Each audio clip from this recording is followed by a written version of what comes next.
The first thing I register when consciousness returns is the smell of expensive leather mixed with dust, and something earthy like dried plants or wood, and my body aches from being cramped in what I quickly realize is the cargo bed of a truck, though calling it just a truck feels inadequate because even in my disoriented state, I can tell this vehicle costs more than I make in 2 years. My neck protests as I try to lift my head, and the events of the last few hours come rushing back in a nauseating wave that makes my stomach clench with remembered terror. Derek's face twisted with rage as he cornered me in that warehouse parking lot, his hand reaching for the gun he always carries. The gun that's supposed to protect and serve, but that I know he'd use on me without hesitation, because I've seen that look in his eyes before.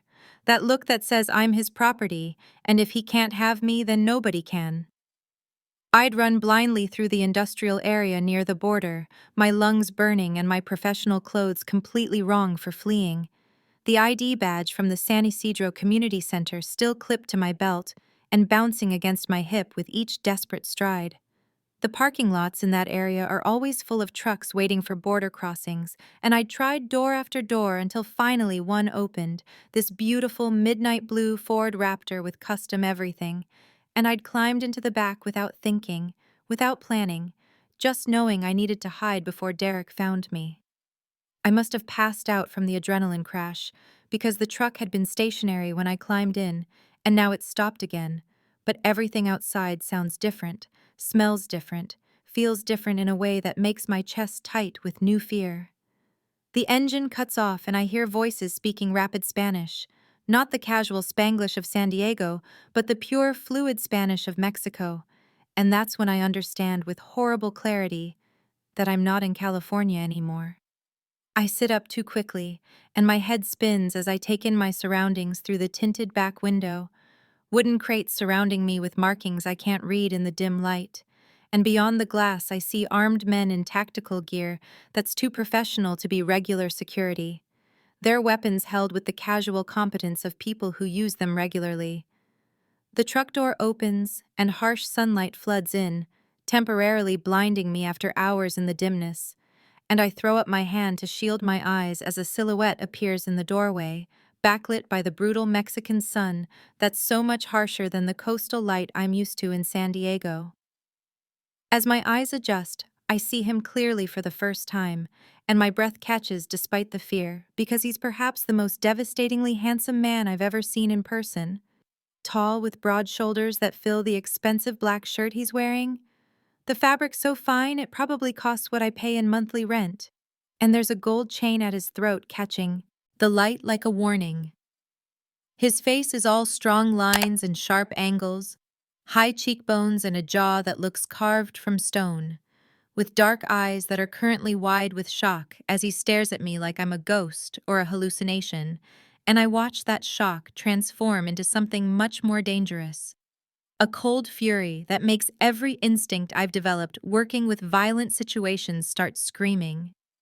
His hand moves toward his waist, where I can see the grip of a handgun, and I force myself to meet his eyes, because I learned long ago that showing fear to predators only makes things worse, even though my heart is hammering so hard I'm sure he can hear it.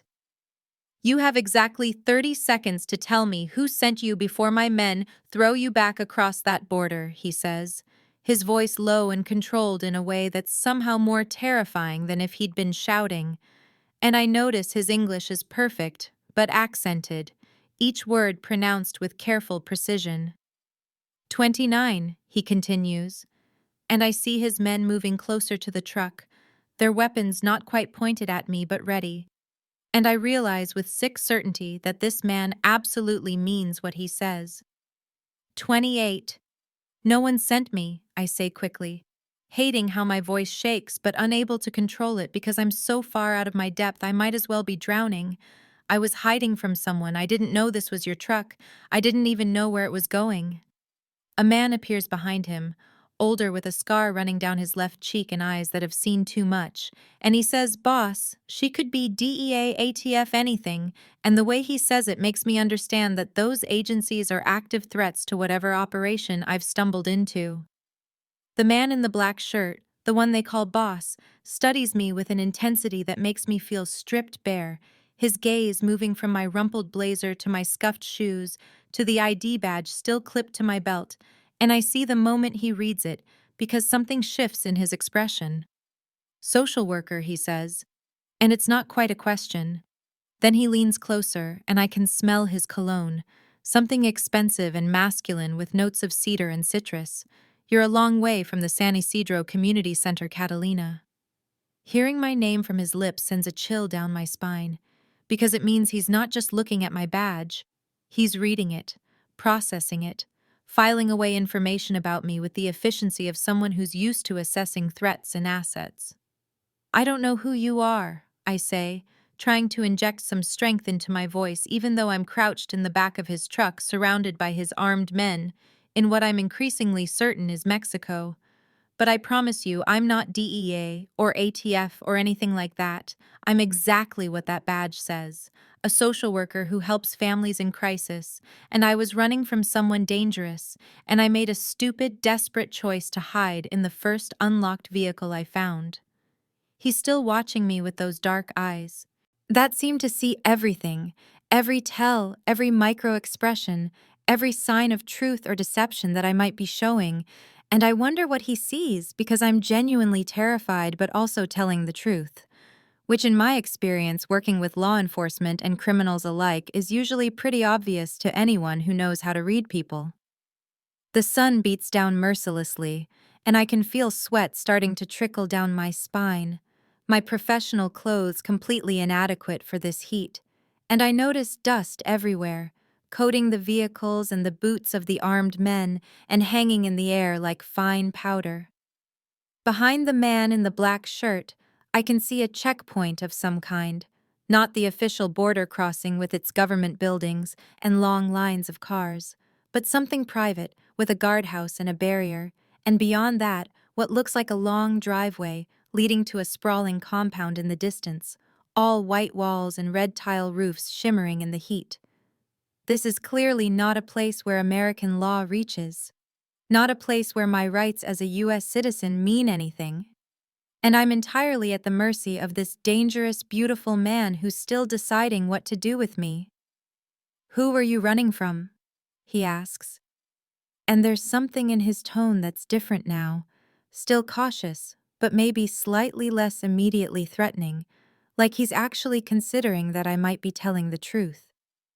"My ex-boyfriend," I say, and I see his eyes flick to my left hand, noting the absence of rings.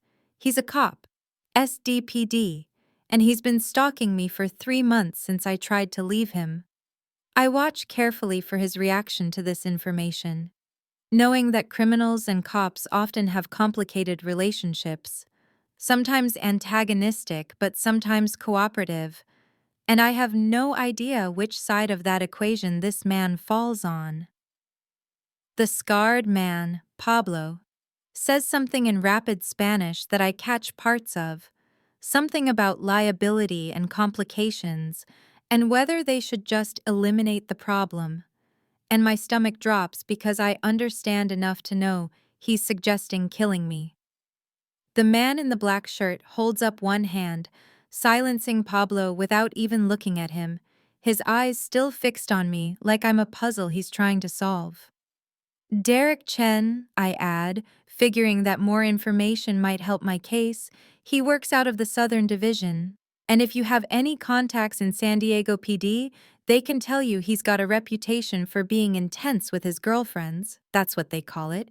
Intense, like it's some kind of personality quirk instead of abuse."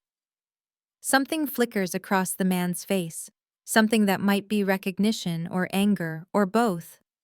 And he pulls out a phone, speaking quietly to someone in Spanish too fast for me to follow, and I catch Derek's name and what sounds like verification requests. I sit in the truck bed, my legs cramping and my mouth dry as dust, watching armed men watch me while their boss confirms my story, and I think about the absolutely insane series of choices that led me to this moment, hiding in a stranger's truck, crossing into Mexico without my passport, putting myself at the mercy of someone who is clearly involved in something illegal, based on the security and the weapons and the private checkpoint. The man ends his call and looks at me again, and this time there's something different in his expression, a slight softening around the eyes that gives me the first flutter of hope since the door opened. "Get out," he says, stepping back from the truck slowly. I comply carefully, my legs shaky as I climb down from the truck bed, and I'm hyper-aware of every gun still trained in my direction, every suspicious glare from his men who clearly think I'm a threat that needs eliminating. Standing on solid ground, I realize how tall he is, at least 6'2" to my 5'6", and his presence seems to take up more space than his physical body, the kind of command that comes from years of people obeying without question.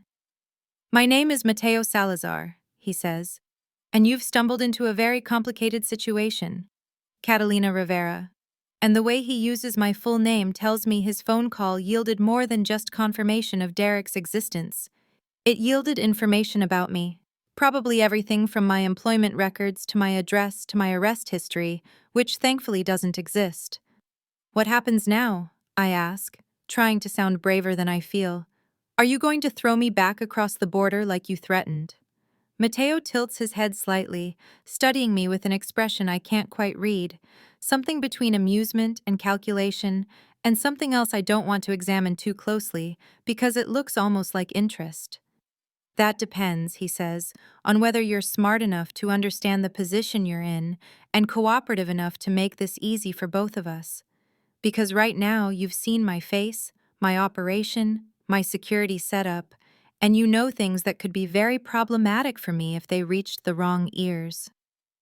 "I understand," I say quietly, meeting his eyes again, because I learned in my very first week of social work training that maintaining eye contact shows honesty and confidence. Even when you're terrified, I understand that I'm completely at your mercy and that you have every reason not to trust me. But I swear on everything I have that I'm not working for anyone. I'm not trying to gather intelligence. I'm just a woman who made a desperate choice while running from a man who wants to hurt me. Mateo nods slowly, then gestures toward the compound in the distance. "Then you're coming with me until I decide what to do with you. And we're going to have a very thorough conversation about your ex-boyfriend and why you thought climbing into a stranger's truck at the border was a better option than calling the police." "Because Derek is the police," I say, "and the police protect their own. I tried reporting him, and his sergeant is his drinking buddy. I tried getting a restraining order, and the judge was someone he went to the academy with. So yes, I thought hiding in a truck was better than trusting a system that's already failed me multiple times." Something in Mateo's expression shifts at that, a flash of what might be understanding or sympathy, and he says something to Pablo in Spanish that makes the older man lower his weapon, then gestures for me to walk ahead of him toward a black SUV parked near the checkpoint.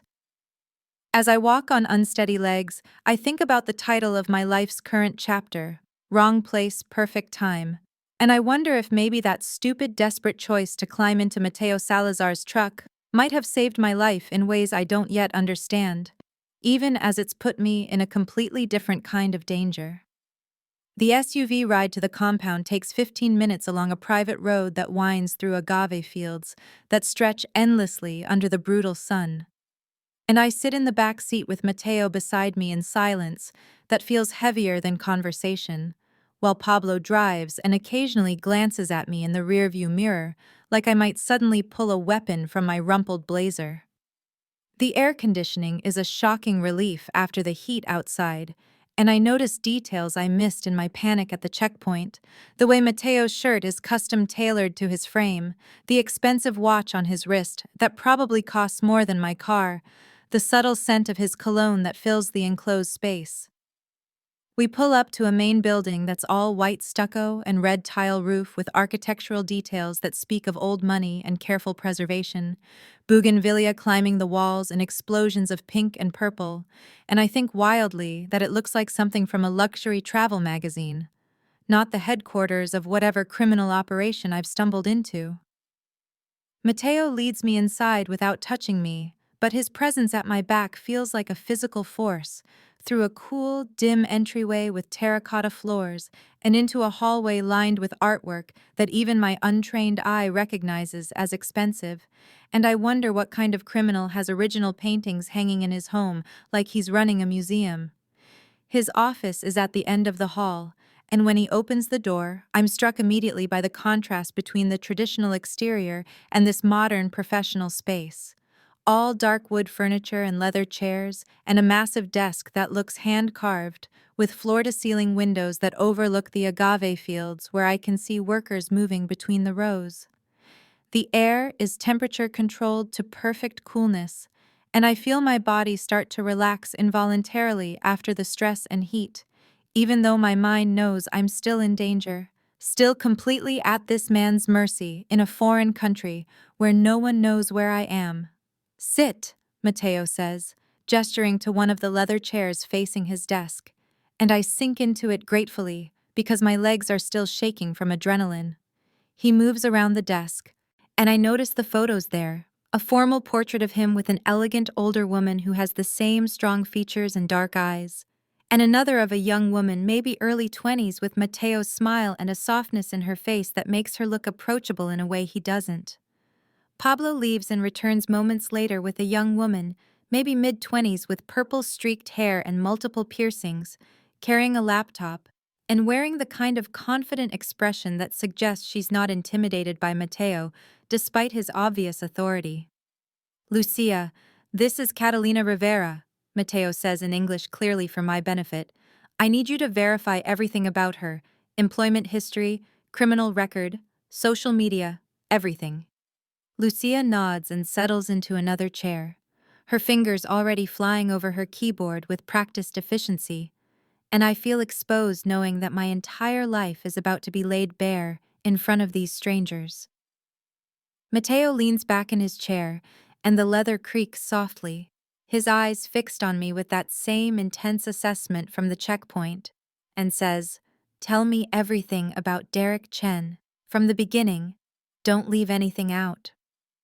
I take a breath and feel it shudder in my chest, because talking about Derek always makes me feel small and stupid, like I should have seen the signs earlier, should have been smarter about protecting myself despite all my professional training. "We met 2 years ago at a community safety meeting," I start, my voice sounding thin in this large, controlled space. "He was doing outreach for SDPD, and I was there representing the community center, and he seemed nice at first, charming, attentive, all the things that seem good until you realize they're actually warning signs of someone who needs to control everything." Mateo doesn't interrupt, just watches and listens with focus. That makes me feel like every word matters. And I continue. "We dated for about 8 months before I started noticing the red flags. The way he'd check my phone, show up at my work unannounced, get angry if I spent time with friends without him, and when I tried to create boundaries, he'd cry and apologize and promise to change, and I fell for it because that's what they do. They make you think you're the problem."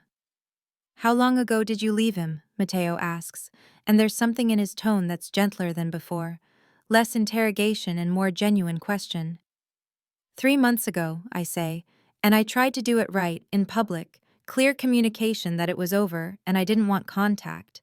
But he started showing up everywhere, my apartment, my work, the grocery store, always with some excuse about needing to talk or wanting closure. And when I stopped responding to his calls and texts, they turned threatening. "Show me," Mateo says, and I pull out my phone with hands that aren't quite steady, scrolling through the messages I've kept as evidence, even though they make me sick to read, the progression from "I love you, please talk to me" to "You're making a mistake" to "You'll regret this" to outright threats about what he'll do if I don't come back to him. Mateo takes my phone and reads through them, his expression darkening with each swipe, and I see his jaw clench in a way that suggests he's actively controlling his anger. He hands the phone back and says, "Show me your arms."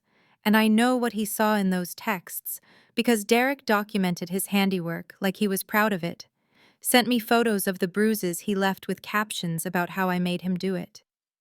I hesitate because showing the bruises feels like admitting defeat, like proving I'm a victim when I've spent my entire career helping other victims and should have known better.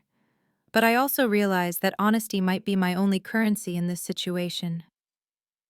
I push up the sleeves of my blazer and extend my arms across the desk, the fluorescent lights making the bruises look worse somehow. The finger-shaped marks on my biceps, where Derek grabbed me the last time I saw him 2 weeks ago outside my apartment. The yellowing remnants of older bruises that have been there so long, I almost forget about them. Mateo's face goes absolutely still as he looks at the marks, and something flickers in his eyes that looks like pain or rage or both, and he says very quietly, "Did he do anything else? Did he hurt you anywhere else?" "Just the bruises," I say, pulling my sleeves back down because I can't stand being exposed anymore. He never hit me in the face because that would be too obvious, and he's smart about it. He knows exactly how much force to use to hurt without causing damage that would show up on a medical exam. "Boss," Lucia says from her laptop, breaking the heavy tension in the room. "She's clean. No criminal record. Not even a parking ticket. She's exactly who she says she is. Social worker at San Isidro Community Center for 4 years, master's degree in social work from San Diego State. And she has a pause that sounds impressed. 3 commendations from the city. The most recent from last year when she pulled 3 kids out of a trafficking situation and testified against the operation." Mateo's head snaps toward Lucia and then back to me, and he says, "You put traffickers in prison," and it's not quite a question, but I answer anyway. "It's my job," I say simply. "Those kids deserve someone to fight for them. They were being moved through a network that used legitimate businesses as fronts, and I'd been working with one of the families for months, built enough trust that the oldest girl told me what was happening. And I reported it and testified, and yes, I helped put those people in prison where they belong." Something shifts in Mateo's expression, and he exchanges a look with Lucia that I can't quite interpret. Some kind of silent communication that suggests my answer meant more than I realize. "I know what you probably are," I say, "because I might be naive about my personal life, but I'm not stupid about the world. I know what this place is, what kind of operation requires private checkpoints and armed guards and this level of security.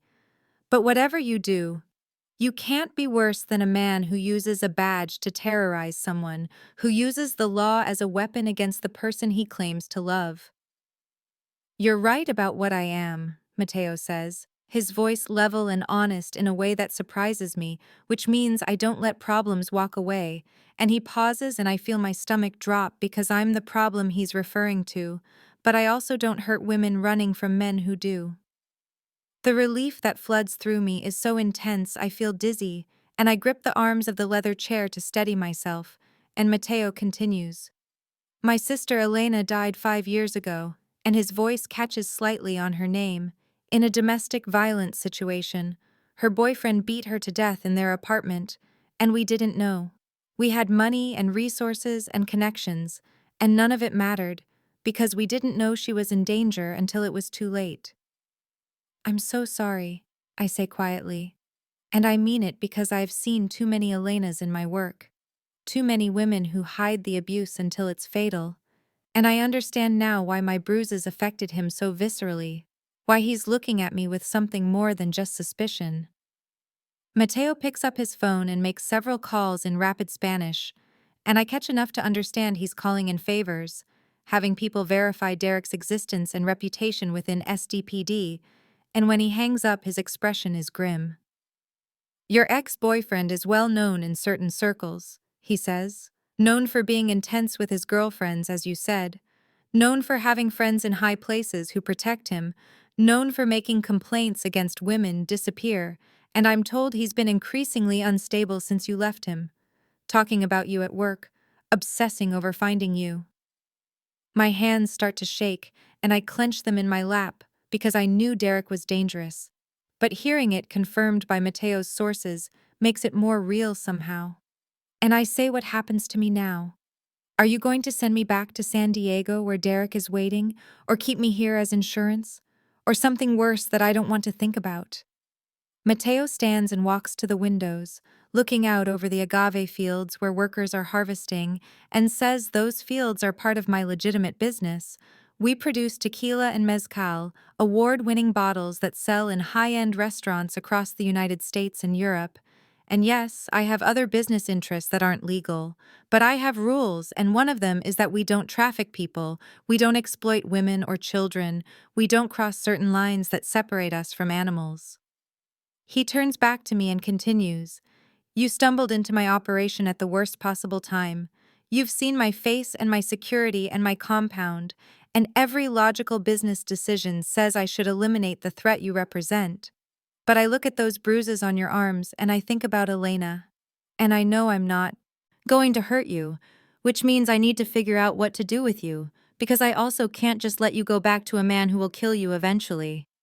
"You'd really help me," I ask, because it seems impossible that this criminal who has every reason to see me as a liability would offer protection, even if it's just temporary protection, while he figures out a permanent solution. Mateo returns to his desk and sits, steepling his fingers in a gesture that looks almost contemplative, and says, "I'm going to make some calls, see what can be done about Derek Chen, see if there's a way to neutralize him as a threat, without creating more problems, and in the meantime you'll stay here as my guest, and I use that word loosely because you're not free to leave, but you also won't be harmed or held in a cell or treated like a prisoner." "Why?" I ask bluntly. "Why would you do this for a complete stranger who's nothing but a problem for you?" Mateo's eyes meet mine and hold, and he says because 5 years ago, my sister needed someone to help her, and no one did, because she was hiding her situation from everyone, including me, and by the time we found out it was too late. And maybe if someone had offered her sanctuary, had given her a safe place to figure things out, she'd still be alive. And I can't bring Elena back, but I can make sure you don't become another woman who dies because the systems that should protect her failed.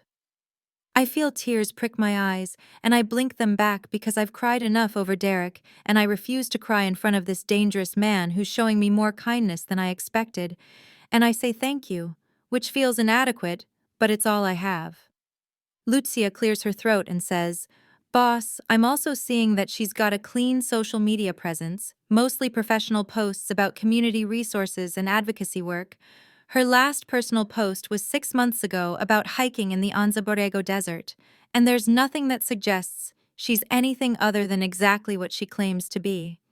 Mateo nods and tells Lucia she can go, and after she leaves the office feels bigger somehow, more intimate with just the two of us. And he says, "I need you to understand something, Catalina. I'm not a good man. I've done things that would horrify you. I operate outside the law, and I profit from activities that hurt people, even if indirectly. But I have lines I don't cross, and protecting someone from an abuser is well within those lines." "I understand," I say.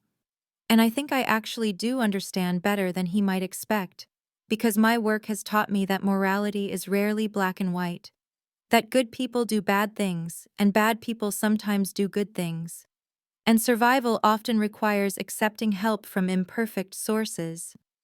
We sit in silence for a moment, the air conditioning humming softly, and the afternoon light slanting through the windows, and I notice again the photo of the young woman on his desk, Elena with her soft smile and her brother's eyes.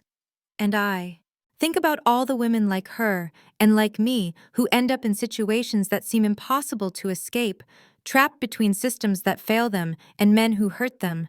And I wonder if maybe hiding in Mateo Salazar's truck really was the right choice, even if it was made in blind panic, wrong place, but somehow perfect time. After our conversation in his office, Mateo makes a series of phone calls that I'm not privy to, speaking in rapid Spanish in tones that range from commanding to cajoling to threatening. And when he's done, he looks at me with an expression that's hard to read and says, "I'm going to make you a proposition that you're free to refuse, but I think you'll find it's in both our interests to accept."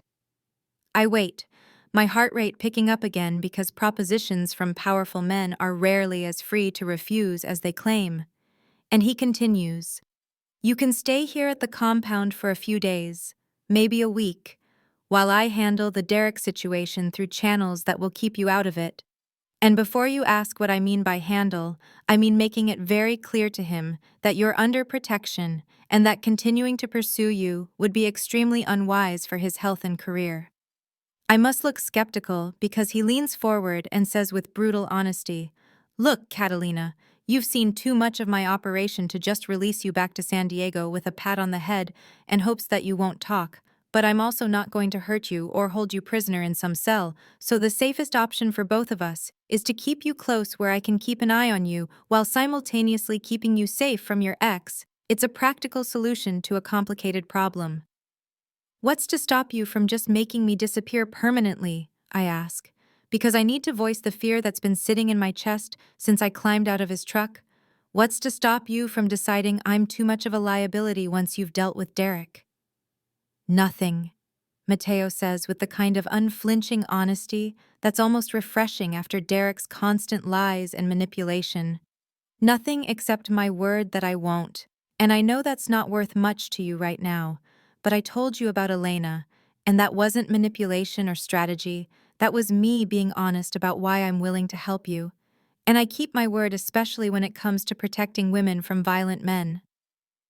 I study his face looking for signs of deception and find none. Just that same intense focus and something that might be sincerity, and I realize I don't have many options here.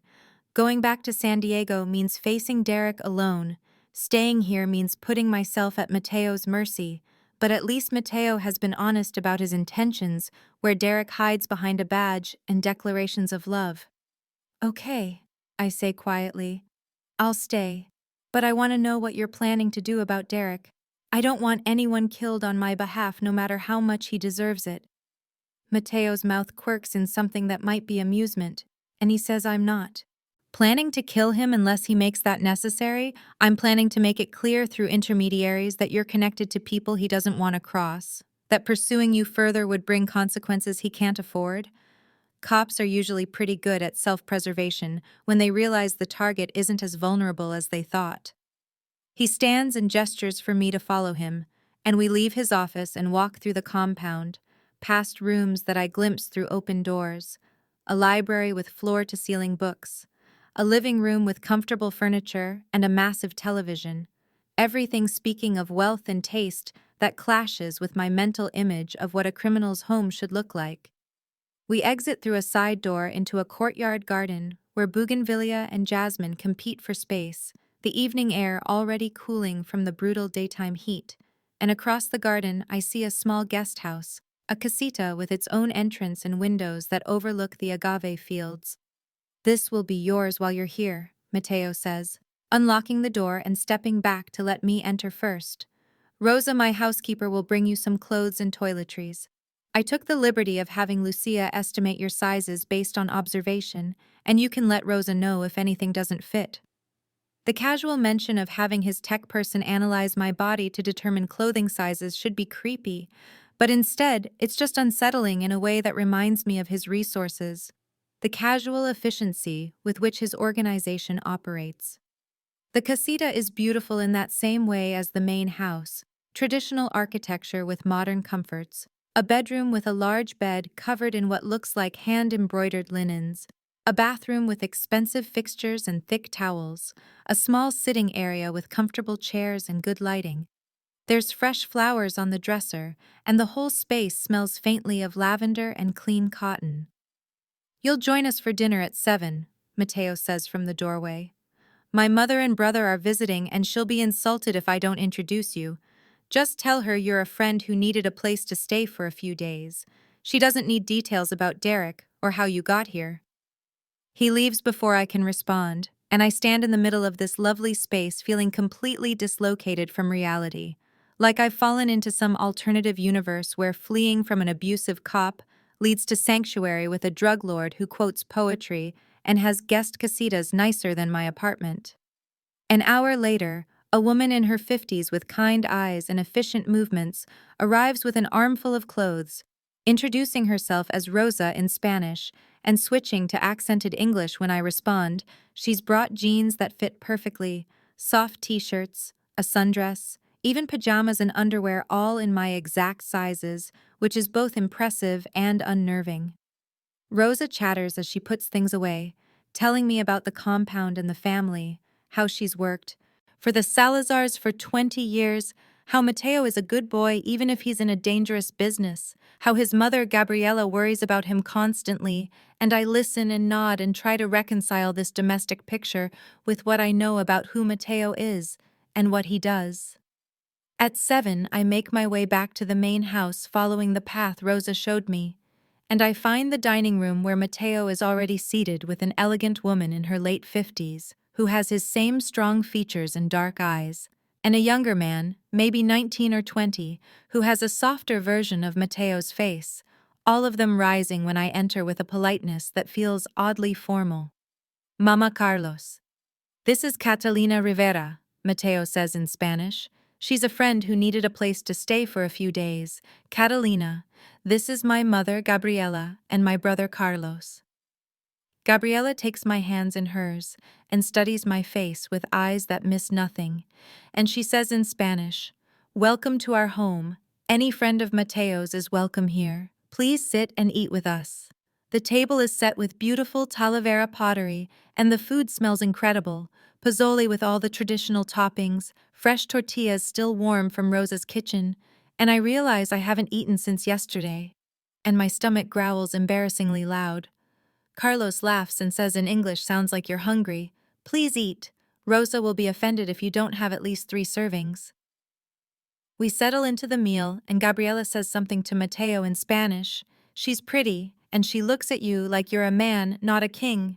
I like her," and I see Mateo's jaw tighten as he responds, "Mama, don't.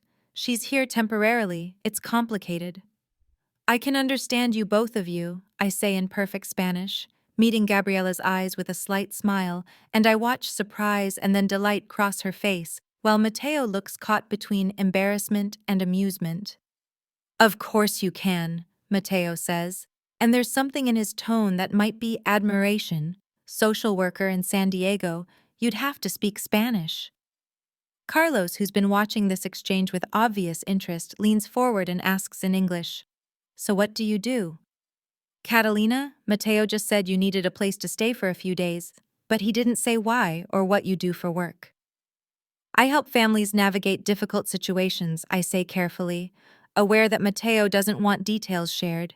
"Keep kids safe, connect people with resources they need, that sort of thing."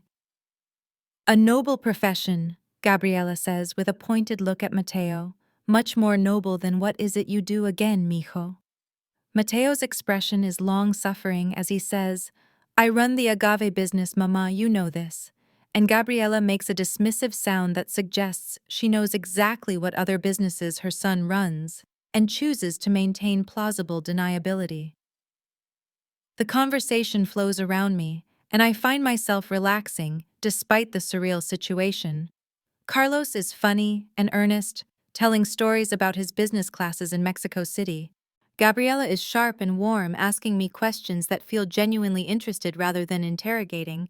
And Mateo is different here, softer somehow, the dangerous controlled man from his office replaced by a dutiful son who accepts his mother's teasing with good humor and a protective older brother who clearly adores Carlos. I catch myself staring when Mateo laughs at something Gabriela says, his whole face transforming with genuine amusement, and I quickly look away before anyone notices, but I think Gabriela sees because she gives me a knowing smile. The meal continues with Rosa bringing out tres leches cake for dessert, and Mateo tells Carlos to focus on his studies and stop spending so much time at parties. And Carlos protests that he needs to network, and Gabriela sides with Mateo saying there's networking and there's drinking until dawn, and I watch this normal family dynamic unfold and feel cognitive dissonance so strong it's almost dizzying. This is the same man who had armed guards at a private border checkpoint, who runs operations illegal enough to require that level of security, who looked at me hours ago with eyes cold enough to kill. But here he is, making sure his little brother eats enough vegetables and asking his mother about her book club with the tenderness of someone who genuinely cares. After dinner, Gabriela insists I sit with her in the living room while Mateo and Carlos clean up. It's tradition, she says. The men clean on Sundays, and she pours us both small glasses of añejo tequila from a bottle that I notice has the Salazar family label. She asks me gentle questions about my work, and I find myself telling her about the families I help, the kids I advocate for, the satisfaction of seeing someone escape a bad situation and build a better life, and she listens with focus that reminds me of Mateo. You care about people, she observes. You have a good heart, which makes me wonder what trouble brought you to my son's door, because Mateo doesn't usually bring home strays unless they need protecting. I don't know what to say to that, so I just sip my tequila and she continues. He's been different since Elena died, harder, more closed off. He thinks I don't notice, but a mother always notices, and I haven't seen him look at anyone the way he looks at you, like you're a puzzle he wants to solve and a person he wants to know. Gabriella, I start, but she holds up a hand. I'm not asking you to explain. I'm just telling you that whatever brought you here, you're safe in this house. Mateo would never let harm come to someone under his protection, especially a woman running from violence. He carries too much guilt about his sister to ever fail another woman that way. The weight of her words settles over me, and I realize she knows more than Mateo told her, probably guessed from the way he introduced me and the carefully vague explanation. And I say thank you for welcoming me into your home. I know this is unusual, and I'm grateful for your kindness. Gabriella pats my hand and says, family is who you choose to protect, not just who you're born to, and right now you're family. And then Mateo and Carlos return from the kitchen, still arguing good-naturedly about whether Carlos needs a new car or should keep driving the perfectly good one he has. I catch Mateo's eye across the room, and something passes between us, some acknowledgement of the strangeness and the unexpected comfort of this evening. And he gives me a small nod that might mean he's glad I'm here, or might mean he's checking that I'm okay. I can't quite tell. Carlos eventually leaves to call his girlfriend, and Gabriella announces she's tired and going to bed, leaving me and Mateo alone in the living room with the sound of evening settling over the compound, crickets chirping, and the distant sound of workers finishing their shifts. That wasn't what I expected, I say quietly. This whole domestic scene, your mother is lovely, and your brother is sweet, and you're different with them, softer. Mateo looks uncomfortable and says they're my family, the reason I do everything I do, the legitimate businesses and the less legitimate ones. It's all to protect them and give them security. You say grace before meals, I observe, and he looks surprised that I noticed, and he says my mother is religious. I'm not sure what I believe anymore, but I respect her faith, even if I've done too many things to claim any for myself. We sit in companionable silence, and I think about how complicated people are. How Mateo can be a criminal who runs illegal operations, and also a son who says grace to make his mother happy. How he can be dangerous enough to make armed men nervous and gentle enough to give his brother advice about college. And I realize I'm starting to see him as a person rather than just a threat or a savior. And that feels more dangerous than anything else that's happened today. Eventually, Mateo walks me back to the casita through the garden that smells like jasmine in the cooling night air. And at my door, he says, "Get some rest. Tomorrow we'll talk more about the plan for Derek." And I nod and watch him walk away, his figure disappearing into the darkness. And I go inside and sit on the beautiful bed in this lovely space and try to process everything that's happened in the last 12 hours. From hiding in terror in his truck to sitting at his family dinner table, wrong place. But somehow increasingly feeling like perfect time, even though I don't want to examine too closely what that might mean. The first 2 days at the compound pass in a strange suspended reality, where I help Rosa in the kitchen, because I need something to do with my hands, where I walk the paths between the agave fields and try not to think about Derek hunting for me, where I eat meals with Gabriella, who tells me stories about Mateo and Carlos as children, and I pretend this is normal, that I'm just a guest at a beautiful hacienda instead of a woman hiding from an abusive ex. Under the protection of a criminal, I'm starting to care about in ways I shouldn't. Mateo is often gone during the days handling business he doesn't explain, and I don't ask about. But he joins us for dinners, and I catch him watching me with an expression I can't quite read, something between concern and curiosity, and something warmer that makes my stomach flip in ways that have nothing to do with fear.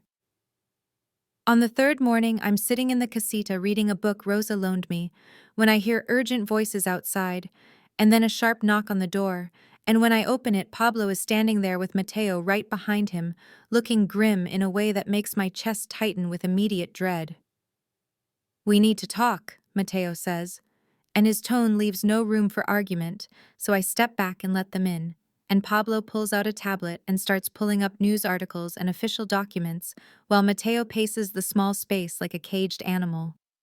"Your ex-boyfriend filed a missing person report 2 days ago," Pablo says in accented English, "claiming you're mentally unstable and may be a danger to yourself, and he's been conducting what he's calling a wellness check, but what our sources say is actually a manhunt using SDPD resources."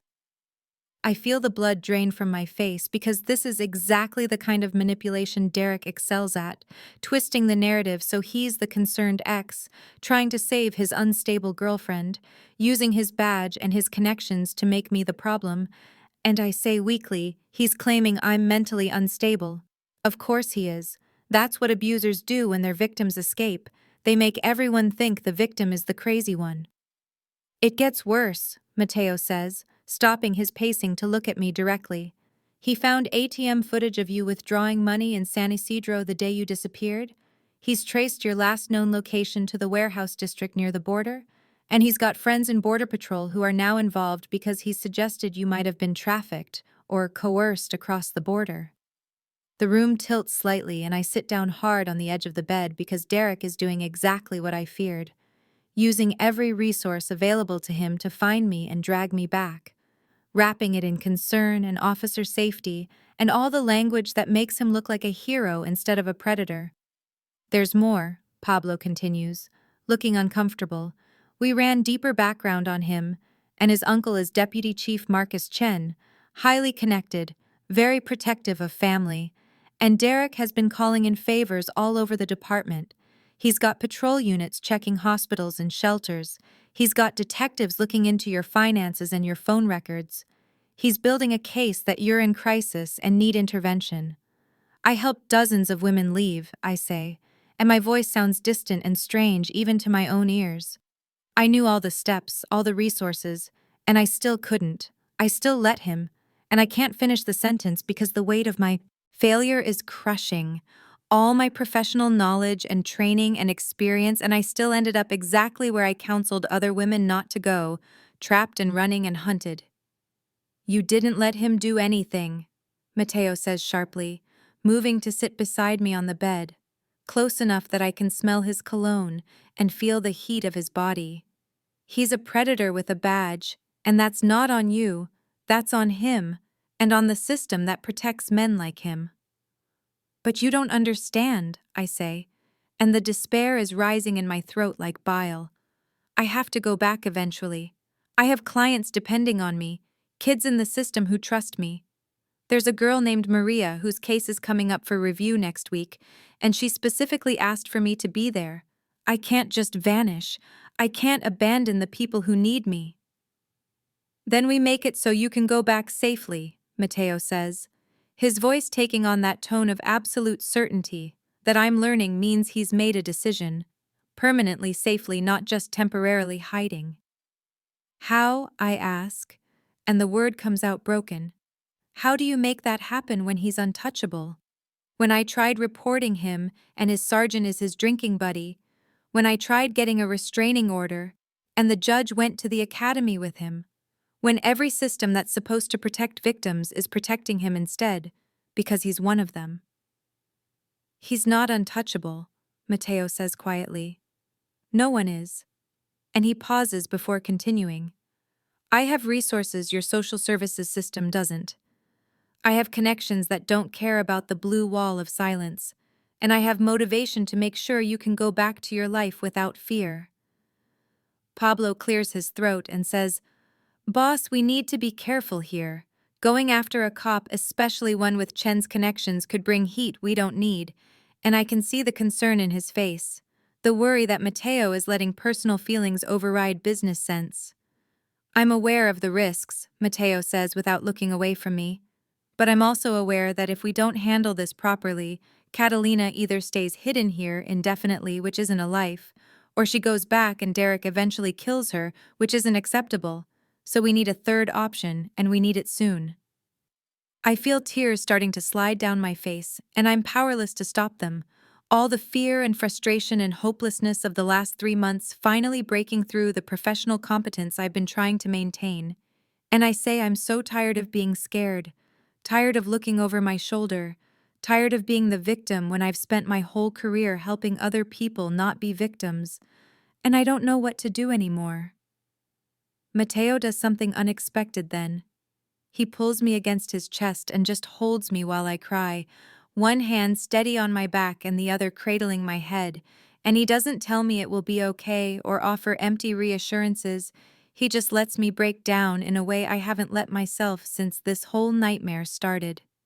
Pablo quietly excuses himself and leaves us alone in the casita where the evening light is starting to slant through the windows, casting everything in shades of orange and pink, and I can hear birds settling in for the night and the distant sound of workers finishing their shifts. All these normal sounds while my world is falling apart. When I finally stop crying, Mateo doesn't let go immediately. He keeps holding me like he knows I need the anchor, and then he says quietly, I need to tell you something about Elena, something I haven't told anyone except my mother. I pull back enough to see his face, and there's pain there, old pain that's been carried for years, and he continues.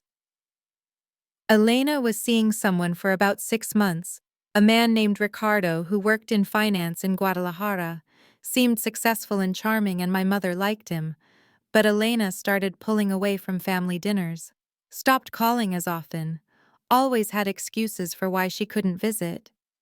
We thought she was just busy with her relationship and her work, but then one night I got a call from the Guadalajara police saying she was dead, that Ricardo had beaten her in their apartment, and by the time neighbors called it in, she was already gone. His voice breaks slightly, and I see him swallow hard before continuing. The police investigation found evidence that he'd been abusing her for months. Neighbors reported hearing fights and seeing her with bruises. She explained away. Her co-workers said she'd become withdrawn and jumpy, all the classic signs, and none of us saw them because she hid it so well. And the worst part is that we had money and resources and connections that could have helped her if only we'd known. I'm so sorry, I whisper, reaching up to touch his face without thinking, and he leans into my hand for just a moment before continuing. I spent months after her funeral investigating Ricardo, found out he had a history of violence with previous girlfriends, but nothing was ever prosecuted because he came from a wealthy family with lawyers and influence. Found out Elena had tried to leave him twice, and he'd manipulated her into coming back with promises to change and threats about what he'd do if she didn't. And by the time I had all this information, she was already buried, and Ricardo was walking free because the evidence wasn't sufficient for charges. What happened to him? I ask, though I think I can guess based on the way Mateo's jaw tightens. He had an accident 6 months after Elena's death, Mateo says flatly, fell down the stairs in his apartment building. Tragic, really. And the way he says it makes clear it was no accident at all, but I find I don't care. I can't summon any sympathy for a man who beat a woman to death and walked away.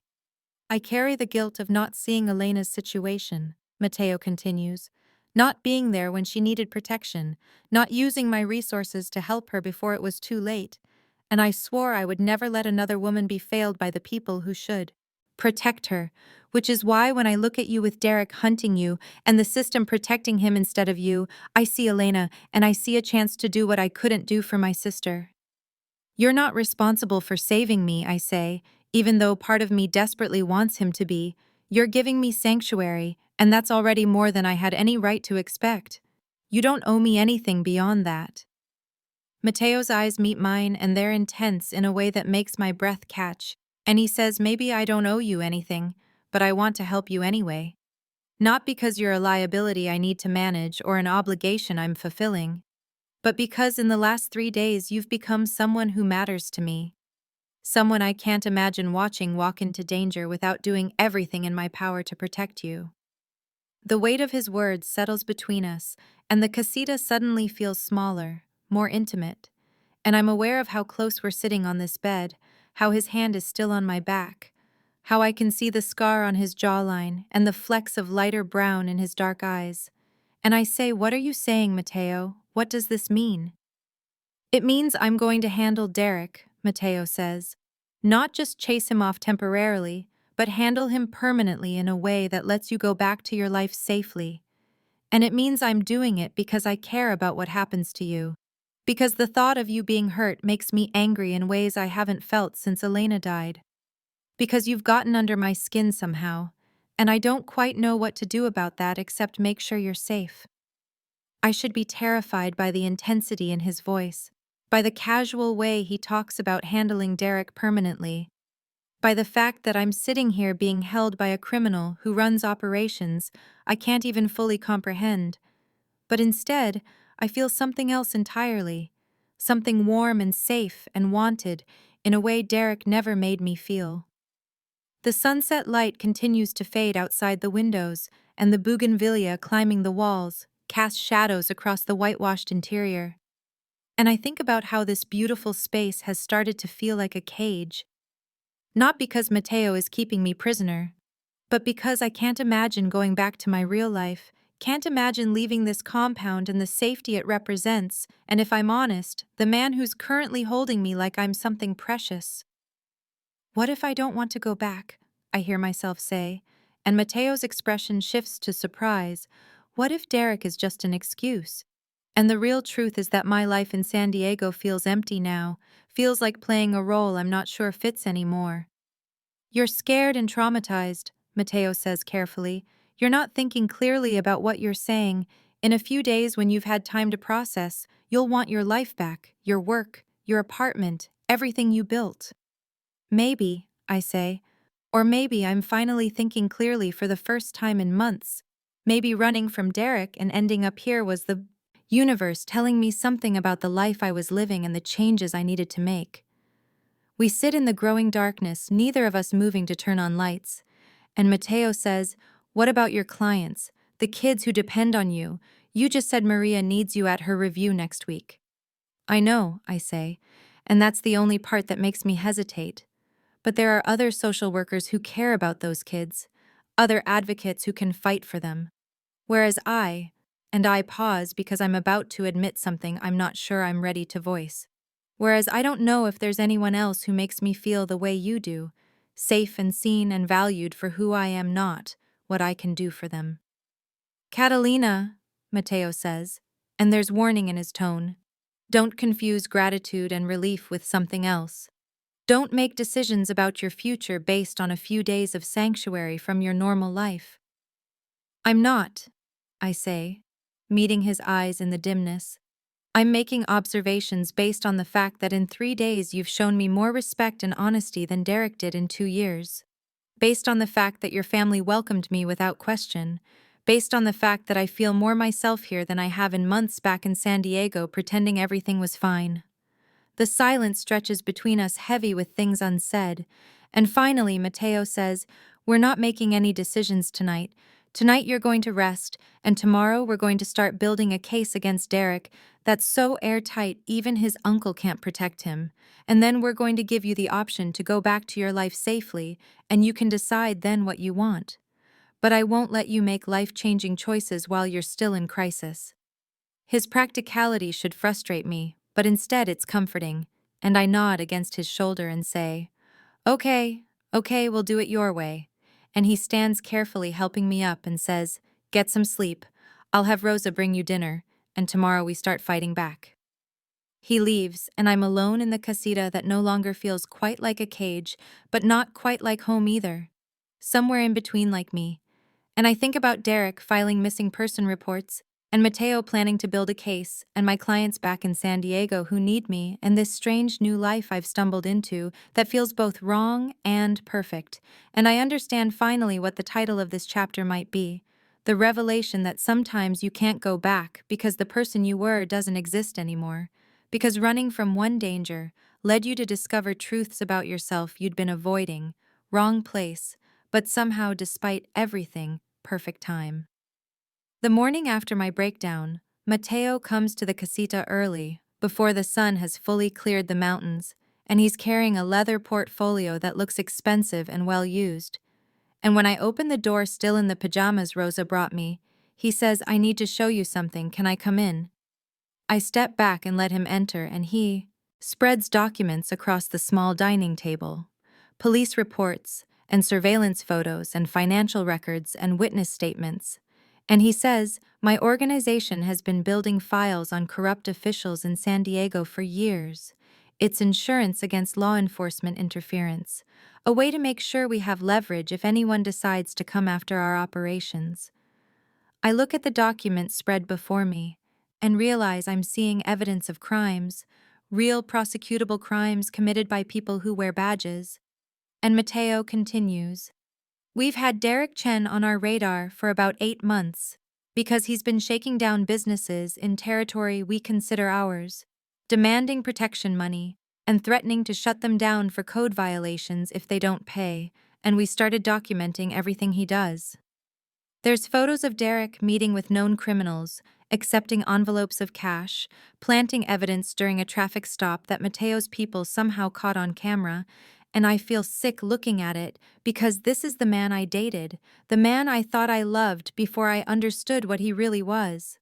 "We have more than just the shakedowns," Mateo says, pulling out another folder. "We have his pattern with women, 3 ex-girlfriends before you who experienced the same escalating abuse, the same stalking behavior, the same manipulation. And they were all too afraid to come forward because he's a cop, and who believes a woman over a cop? But Lucia tracked them down and made initial contact, and they're willing to talk if someone can guarantee their safety." I look up at Mateo and see he's watching me carefully, gauging my reaction. And I say, "You want to build a case against him, a real case that goes beyond just scaring him off." "Exactly," Mateo says. "We compile everything we have, add your testimony and evidence, add the other women's testimonies, and we deliver it simultaneously to the FBI and the California Attorney General's office. Bypass the local department entirely, make it impossible for his uncle or his friends to bury it. It's brilliant and terrifying and exactly the kind of solution I would never have access to through normal channels. And I say, what do you need from me?" "I need you to be brave enough to testify," Mateo says, "to go on record about what Derek did to you, to be willing to face him in court if it comes to that. And I won't lie to you, Catalina, it won't be easy. He'll try to discredit you. His lawyers will dig into every aspect of your life. But with the other evidence we have, your testimony becomes the final piece that makes the case unbeatable." I think about Maria and all my other clients, about the women I've counseled over the years who were brave enough to testify against their abusers, and I realize this is my chance to practice what I've been preaching, to be the example I've been telling others to follow, and I say I'll do it, I'll testify, but I have one condition. Mateo raises an eyebrow and says, "Name it," and I take a breath and say, "I want to help the other women Derek abused. I want to be the one who reaches out to them, who supports them through this process, who helps them find their voices, because that's what I do, and I need to do it now more than ever." Something shifts in Mateo's expression, a warmth that wasn't there before, and he says, "I'll have Lucia work with you. She's already made initial contact, but you have the training and experience to actually help them feel safe enough to come forward, and we'll provide whatever resources you need, protection, counseling, legal support, whatever it takes." We spend the rest of the morning going through the files, and Mateo explains that the 3 women are Jennifer, who dated Derek 4 years ago, and left after he put her in the hospital with broken ribs he claimed came from a fall, Amanda, who dated him 3 years ago and has photos of bruises and threatening texts similar to mine, and Sophia, who dated him 2 years ago and actually tried to file a report that mysteriously disappeared from the system. Each story is heartbreaking and familiar. The same pattern of escalation, the same manipulation and control, the same use of his badge to intimidate and silence. And I feel rage building in my chest that Derek has been doing this for years, and no one stopped him. By afternoon, Mateo's office has been transformed into a command center. Lucia has set up multiple laptops and monitors. Pablo has brought in evidence boards where we can track timelines and connections. And Rosa keeps appearing with coffee and snacks like she's feeding an army instead of a small team, building a case against a corrupt cop. I make my first call to Jennifer using a secure line Lucia set up, and when she answers, I can hear the fear in her voice. The same fear I felt when Derek was hunting me. And I say my name is Catalina Rivera. I dated Derek Chen and he abused me too. And I want to help you tell your story in a way that will finally hold him accountable. There's a long silence, and then Jennifer starts crying, saying, I thought I was the only one. I thought no one would believe me. And I say, you're not alone anymore. We're going to make sure he can't hurt anyone else, but I need you to trust me. Can you do that? We talk for over an hour, and I use every skill I've learned in my years as a social worker, building rapport and creating safety and validating her experiences. And by the end of the call, Jennifer has agreed to provide a written statement and speak to the investigators Mateo has lined up. The call with Amanda goes similarly, though she's angrier than Jennifer, more ready to fight, and she says, I've been waiting for someone to give me a way to take him down. Tell me what you need, and I'll provide it. Sophia is the hardest because she's the most recently traumatized, only 6 months out from leaving Derek, and when I tell her what we're doing, she says he'll kill us. You don't understand how connected he is, how untouchable, and I say I do. Understand, I'm living in hiding right now because he filed a missing person report and is using police resources to hunt me, but we have evidence and support and a plan that bypasses his connections. Over the next several days, I spend hours on video calls with these women, and Mateo is often in the office working on his own laptop, but I catch him watching me, observing how I interact with Jennifer and Amanda and Sophia, how I help them process their trauma and find their strength, and there's something in his expression that makes my skin warm, a kind of focused attention that feels different from his usual assessment of threats and assets. On the third day, Pablo comes in while I'm reviewing Amanda's written statement, and he says something to Mateo in Spanish. She's doing in 3 days what probably would have taken our investigators 3 months. And Mateo responds quietly, I know. She's remarkable. I pretend not to hear, but I file the words away, turning them over in my mind during breaks, and later when I catch Mateo watching me again, I say, What? Why do you keep staring at me like that? You're remarkable, he says, and it's not a deflection or a joke. It's stated as simple fact, you know that, right? I'm just doing what should have been done a long time ago, I say, uncomfortable with the praise, helping women who deserve to be heard. No, Mateo says, standing and moving closer to where I'm sitting surrounded by documents and laptops. You're giving them something no one gave Elena, a chance to be heard, a chance to be believed, a chance to see their abuser face consequences, and watching you work, seeing how you make them feel safe enough to be vulnerable, and he pauses like he's searching for words, it's making me understand why you do this work, why it matters to you. I look up at him, and the afternoon light through the windows catches the gold chain at his throat and highlights the scar on his jaw, and I think about how different he is from Derek. How Derek's attention always felt suffocating and controlling, while Mateo's feels like being truly seen. And I say it matters because everyone deserves someone in their corner. Everyone deserves to feel like their pain is valid and their story is important. And maybe I couldn't save myself from Derek right away, but I can help these other women save themselves. The intimacy of shared purpose creates a bond I didn't expect. Late nights working side by side with Chinese takeout containers scattered across the desk and coffee cups multiplying as the hours pass. Mateo making calls to his contacts, while I conduct video sessions with the women. Rosa bringing blankets when the air conditioning gets too cold, and mothering us both about eating properly and getting enough sleep. Lucia becomes an unexpected ally.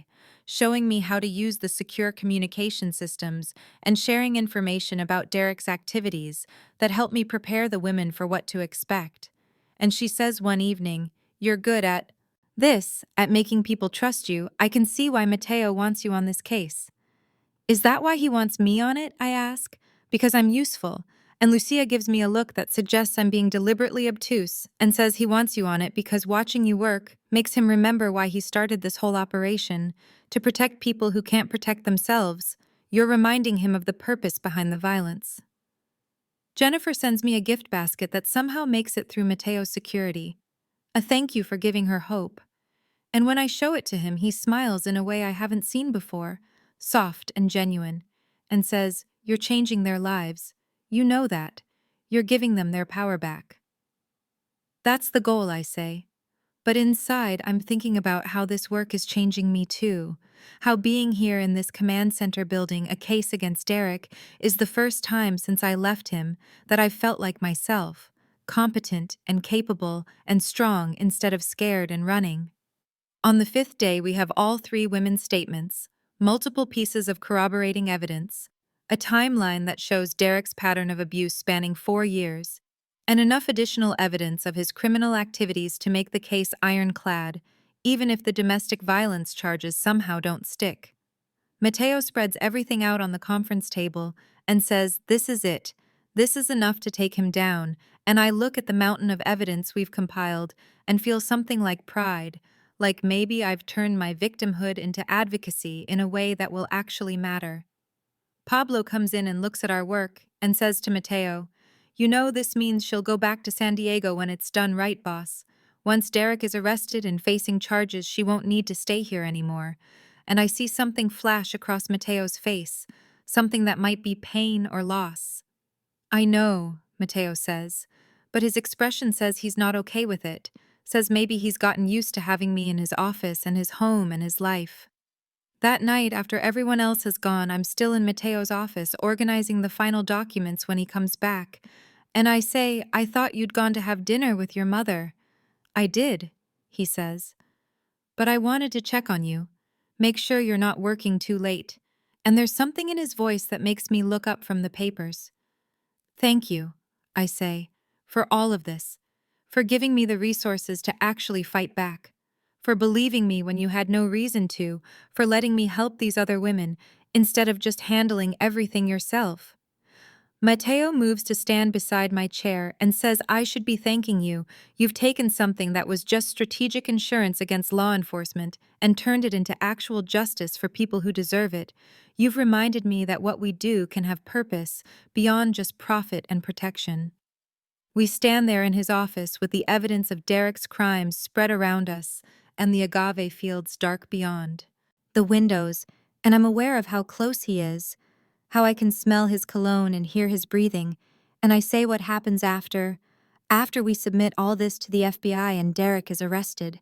What happens to us? "I don't know," Mateo says honestly, "but I know I'm not ready for you to leave.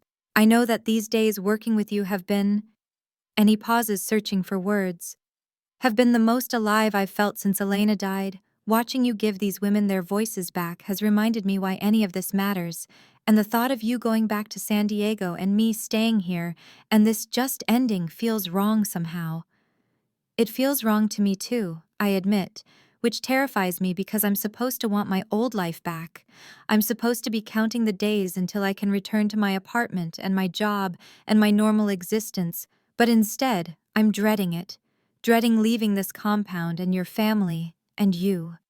"Catalina," Mateo says, and there's warning in his tone again. "Don't make decisions based on a crisis situation. Don't confuse the intensity of working together with something more."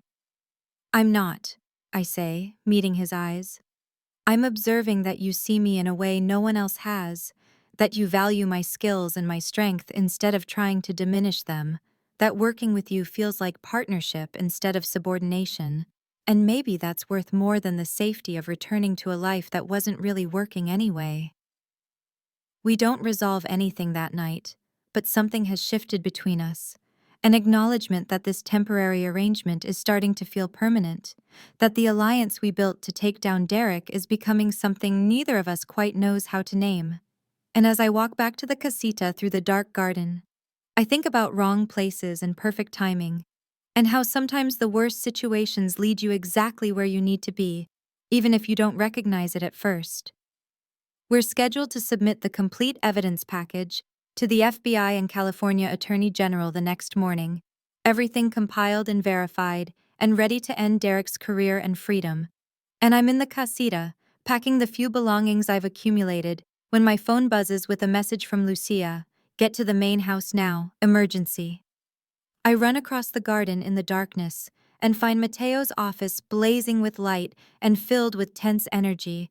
Pablo and Lucia, and several of Mateo's security team gathered around monitors showing surveillance footage and security alerts, and Mateo's face is absolutely grim when he sees me. "Derek found you," he says without preamble. "Not the exact location, but he knows you're in Baja California, and he's crossed the border with 2 other cops, all armed, asking questions in the nearest town and showing your photo." My stomach drops, and I feel the blood drain from my face because Derek is here, actually here in Mexico hunting me, and I say, "How did he find me? How did he even know to look here?" Mateo pulls up footage on one of the monitors and says he had a contact in Border Patrol pull records on my truck, tracked it crossing the border the day you hid in it, and he's been methodically working his way through towns and businesses near the crossing point. And as of 30 minutes ago, he was in San Miguel asking about Americans matching your description. The room erupts in rapid Spanish as Mateo gives orders, and I catch enough to understand he's locking down the compound, doubling security, preparing for possible confrontation, and watching him shift into this mode is both impressive and terrifying, because this is Mateo, the criminal boss, not Mateo, the man who says grace at dinner. "You're staying in the main house tonight," Mateo says to me. "The casita is too exposed. Pablo will move your things, and I want you where I can keep eyes on you at all times." I should feel grateful for the protection, but instead, I feel something else rising in my chest, frustration and anger, and a refusal to keep running. And I say no, I'm not hiding anymore. If Derek is here, then let him come. Let me face him with your security as backup, and end this tonight instead of waiting for him to keep hunting.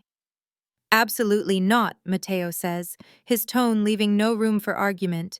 "You're not going anywhere near Derek. He's armed and desperate and dangerous, and I'm not taking any chances with your safety."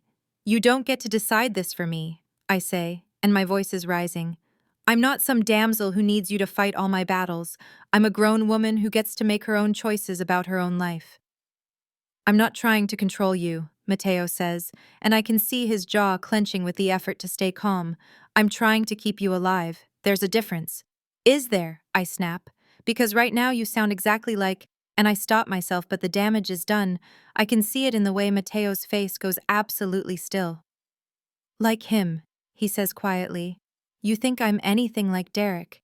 And there's hurt in his voice that makes my chest ache, but I'm too angry and scared to take it back. "No," I say after a beat. "I'm sorry. That wasn't fair. You're nothing like Derek. But Mateo, I can't live in fear. I won't. If I do, then he's already won. Don't you understand that?" Pablo clears his throat and says something about giving us privacy, and suddenly the office is empty, except for me and Mateo, and all this tension crackling between us, and through the windows, I can see lightning in the distance. A storm rolling in from the Pacific, making the air heavy and charged. "You want to know why I can't let you face him," Mateo says, moving closer until I can see the anger and fear warring in his expression. "Because you matter to me, Catalina. Not as a problem to solve or a responsibility to manage, you matter, and I'm terrified that if I let you walk into danger, I'll lose you like I lost Elena."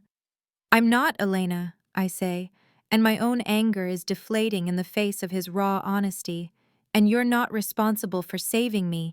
You're giving me the tools to save myself. There's a difference." Mateo runs his hands through his hair in a gesture of frustration I've never seen from him before. all his careful control cracking, and he says, "I know you're not Elena. I know you're strong and capable and brave, but that doesn't make me any less terrified of losing you, watching you work these past days, seeing you help those other women, talking with you and learning who you are. It's made me feel things I haven't felt since before my sister died. And the thought of Derek taking that away, taking you away, it makes me want to do very violent things." The admission hangs between us, and I realize we've stopped talking about Derek and started talking about us, about whatever this thing is that's been building between us for the past week. And I say, "What are you saying, Mateo? What exactly do you feel?" "I'm saying that somewhere between finding you in my truck and watching you build a case against your abuser, you became important to me in ways I didn't expect," he says. "I'm saying that I think about you constantly. Look for excuses to check on you, find reasons to be in the same room, and when this is over, when Derek is handled and you're safe, I don't want you to leave." His words make my heart race, and I say, "You want me to stay here, at the compound. Why?" "Because I care about you," Mateo says simply. "Because these days with you have been the best I've had in years. Because you see me as a person, not just a boss or a criminal or a means to an end. And because I think maybe you feel the same way even if you're afraid to admit it." "I do," I whisper. "I do feel the same way, and it terrifies me because I'm a social worker who dedicated my life to helping people, and you're," and I gesture vaguely, "you're everything I should run from. You do things I can't even know about, things that would horrify me. And I don't know how to reconcile wanting you with everything I believe about right and wrong." Mateo's expression softens slightly, and he says, "I'm not asking you to compromise your principles. I'm not asking you to be involved in my business or look the other way. I'm asking you to consider that people are complicated and morality isn't always black and white. That maybe someone can do bad things and still be worthy of love." The word love sits between us unexpressed, but implied, and I feel my breath catch because this is real.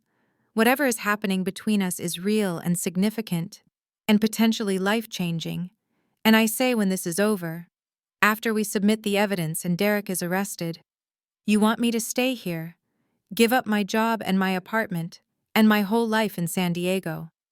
"Stay or come back," Mateo says. "I'm not asking you to abandon everything. I'm asking you to consider that maybe there's a way to have both, to keep doing the work you love while also building something here with me, with my family, in a place where you're valued and protected and free to be yourself. You're asking me to choose between everything I built and what, I say, a fantasy, a life with a man whose business I can't even fully know about. I'm asking you to consider that maybe you ended up in my truck for a reason," Mateo says, moving even closer until I can feel the heat of him. "Wrong place, perfect time. Maybe this was meant to happen. Maybe we were meant to find each other exactly when we did." Thunder rumbles in the distance and the lights flicker as the storm moves closer, and I say, "I don't know if I believe in fate or meant to be. I believe in choices and consequences, and choosing you would have consequences I'm not sure I'm ready to face." "What if I told you I love you?" Mateo says, and the words are raw and honest in a way that makes my chest tight. "What if I told you that in 1 week you've become more important to me than anything except my family? That watching you work reminds me why I started protecting this territory in the first place. That losing you would hurt in ways I haven't let myself feel since Elena died." "I'd say you barely know me," I whisper. But the protest sounds weak even to my own ears because I feel it too. This connection that's too intense and too fast and too real to dismiss. "I know you're brave enough to testify against your abuser," Mateo says. "I know you put yourself at risk to save trafficked children. I know you spent hours counseling women you'd never met because you believe everyone deserves to be heard. I know you speak perfect Spanish and love tres leches cake and get this little furrow between your eyebrows when you're concentrating. And I know that when you smile at me, it feels like the sun coming out." His words break something open in me, and I find myself saying, "I'm falling for you." And it scares me because falling for you means accepting things about myself I'm not sure I like, means admitting that maybe my black and white morality is just another way of avoiding complicated truths, means choosing something messy and uncertain over the safe, predictable life I had planned. Catalina, Mateo says, reaching out to cup my face in his hands. I'm not asking you to decide everything tonight. I'm asking you to admit that this is real, what's between us, and to consider staying after Derek is handled, not because you're hiding, but because you want to see where this goes. The storm breaks outside the windows, rain suddenly pounding against the glass, and lightning illuminating the agave fields in stark flashes, and the compound lights dim as backup generators kick in, and somewhere in the distance, I hear shouting in Spanish as security responds to some alert. Derek is out there, I say, somewhere in the dark, hunting for me. And you want to talk about our future. I want you to understand why I'm so insistent on protecting you, Mateo says. It's not about control or thinking you're weak. It's about the fact that I've already lost one woman I cared about to a violent man, and I will not let that happen again. And if that makes me controlling or overprotective, then I'll live with that label as long as you're safe. Pablo's voice comes over an intercom saying, "Boss, we have movement on the north perimeter. 3 men in a vehicle matching the description, armed and heading toward the main gate," and Mateo's whole demeanor shifts back to command mode, his hands dropping from my face as he turns toward the monitors. "I'm going out there," I say before he can stop me. "I'm going to face Derek with your security as backup. I'm going to show him I'm not afraid anymore. And you can either support me in that, or you can lock me in a room. But either way, I'm done running." Mateo looks at me and I see the war in his expression, between his need to protect and his respect for my autonomy. And finally he says, "If you're going out there, then I'm right beside you, not because I think you can't handle it, but because I refuse to let you face him alone. And if anything happens to you, I want to be there to stop it." "That's all I'm asking," I say. "Your presence, not your control. Your partnership, not your protection. The chance to end this on my terms with you supporting me." The intercom crackles again, and Pablo says they're at the gate demanding entry, claiming they're SDPD officers conducting a welfare check on a missing American citizen. And I feel my heart hammering, but also something else, a strange calm, because this is it, the confrontation I've been avoiding and dreading and somehow needing. "Let them in," Mateo says into the intercom, "but have security ready." No one makes a move unless I give the signal, and then he turns to me and says, "Are you absolutely sure about this? Because once we open that gate, there's no taking it back." "I'm sure," I say, and I mean it. I'm sure that I need to face Derek. Sure that I need to show him I'm not his victim anymore. And maybe I'm also sure about other things. About Mateo, and about staying, and about choosing this complicated, messy, beautiful life over the safe one I left behind. But those certainties can wait until after I've dealt with the man who's been hunting me. Mateo takes my hand, and we walk together toward the front of the compound, where security lights are blazing, and armed men are positioned, and somewhere beyond the gate, Derek is waiting, and the storm rages overhead, mirroring the turmoil inside me. And I think about wrong places and perfect timing, and how sometimes the most terrifying moments are the ones that change everything. How facing your abuser with a criminal who loves you beside you is maybe not the ending I imagined, but somehow exactly the ending I need. The gate opens, and I watch on the security monitors as Derek's vehicle enters the compound, a rented SUV with California plates, and even from the cameras I can see the wild, desperate energy in his movements as he exits with 2 other men I recognize from photos Mateo showed me. Cops from Derek's unit who are known for looking the other way when they're brothers in Blue Cross lines. Mateo's security has positioned themselves strategically, and I can see the calculation in how they've set this up: containment without immediate confrontation, a careful balance between protection and allowing Derek to incriminate himself further. Lucia appears at my side and says quietly, "The FBI is en route. I contacted them an hour ago when we first got the alert about Derek crossing the border. They were very interested to hear we have evidence against a corrupt SDPD officer, and they're bringing a tactical team just in case. Mateo overhears and looks at Lucia with something between annoyance and approval, and says, "You contacted federal agents without clearing it with me first." And Lucia shrugs and says, "Catalina wanted legal justice, not your kind of justice, boss. I was just making sure she got what she wanted." On the monitors, Derek is shouting now, demanding to see me, claiming he's a police officer conducting a welfare check, and his two accomplices look increasingly nervous as they realize Mateo's security outnumbers them and outguns them significantly. "I can't see their faces clearly," I say, watching Derek pace like a caged animal. "I need to go out there. I need to face him and end this."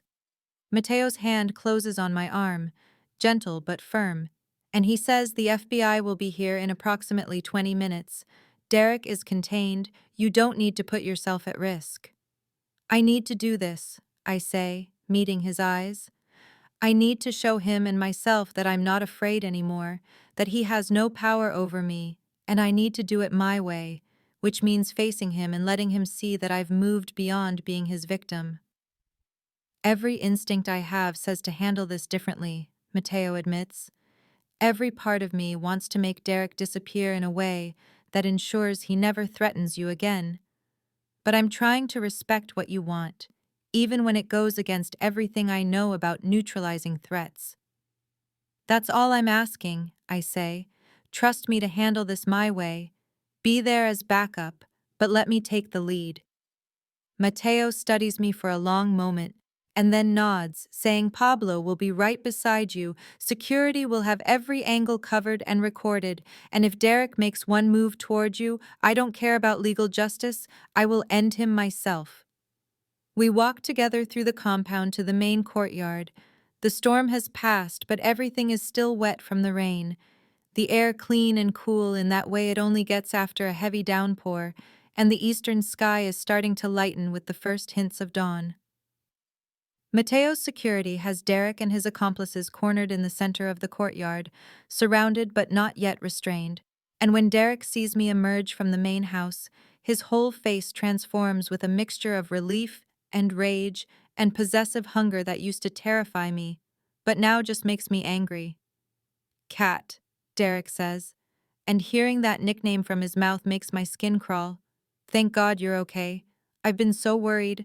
Everyone has been looking for you. You need to come home now." I walk closer with Pablo shadowing my right side, and Mateo hanging back but clearly visible, and I say, "My name is Catalina, and I'm not coming home with you, Derek. I'm not coming anywhere with you ever again." Derek's expression shifts and he tries a different approach, his voice going soft and concerned. "You're not well, Kat. You're not thinking clearly. These people have done something to you, manipulated you. You need help, and I'm here to bring you home safely." I think about all the times he used similar language, all the ways he twisted reality to make me doubt my own perceptions, and I say I'm thinking more clearly than I have in years. I see exactly what you are and what you've done. Not just to me, but to Jennifer and Amanda and Sophia, and who knows how many others. Derek's face goes pale and then red, and he says, "I don't know what lies these people have fed you, but you're making a terrible mistake. I'm a police officer. I have authority here, and you need to come with me right now, or there will be consequences." "You don't have any authority here," I say. "We're in Mexico, and you crossed the border illegally with weapons to harass and threaten someone who's made it clear she doesn't want contact with you. And yes, I know you filed a missing person report claiming I'm mentally unstable. I know you've been using police resources to hunt me. And I know that makes you a corrupt cop abusing his badge for personal vendettas. You're sick," Derek says, his voice rising. "You're having some kind of breakdown. You're saying things that aren't true. I love you, Kat. You know I love you. Come home and we'll forget all this happened. I'll get help. We'll both get help. It will be like it was in the beginning." "You don't love me," I say clearly, and I feel the truth of it settle in my bones. "You love control and you love power, and you love having someone you can manipulate and hurt. But that's not love, Derek. That's abuse." Derek's eyes flick to Mateo standing in the shadows, and his expression twists with contempt. You think you're safe with these criminals? You think he's better than me? He gestures wildly at Mateo. You're trading a police officer who loves you for a drug lord who's probably just using you. He's never claimed to own me, I say. He's never hurt me. He's never made me feel small or crazy or worthless. He's given me choice and respect and protection without conditions. So yes, Derek, he's better than you in every way that matters. Derek's face goes absolutely dark with rage, and I see the moment he snaps, the moment his careful manipulation gives way to the violence that was always lurking underneath, and his hand goes to his weapon. If I can't have you, he starts, raising his gun toward me, and everything happens very fast. Mateo moves forward with deadly intent, and I see murder in his eyes. But Pablo is somehow faster, crossing the space between himself and Derek in 2 strides, and disarming him with efficiency that speaks of years of training. The gun, clattering to the wet courtyard stones. Boss, he's contained, Pablo says, holding Derek's arms behind his back while Derek struggles and screams obscenities. Mateo stops his forward momentum and turns to me. You okay?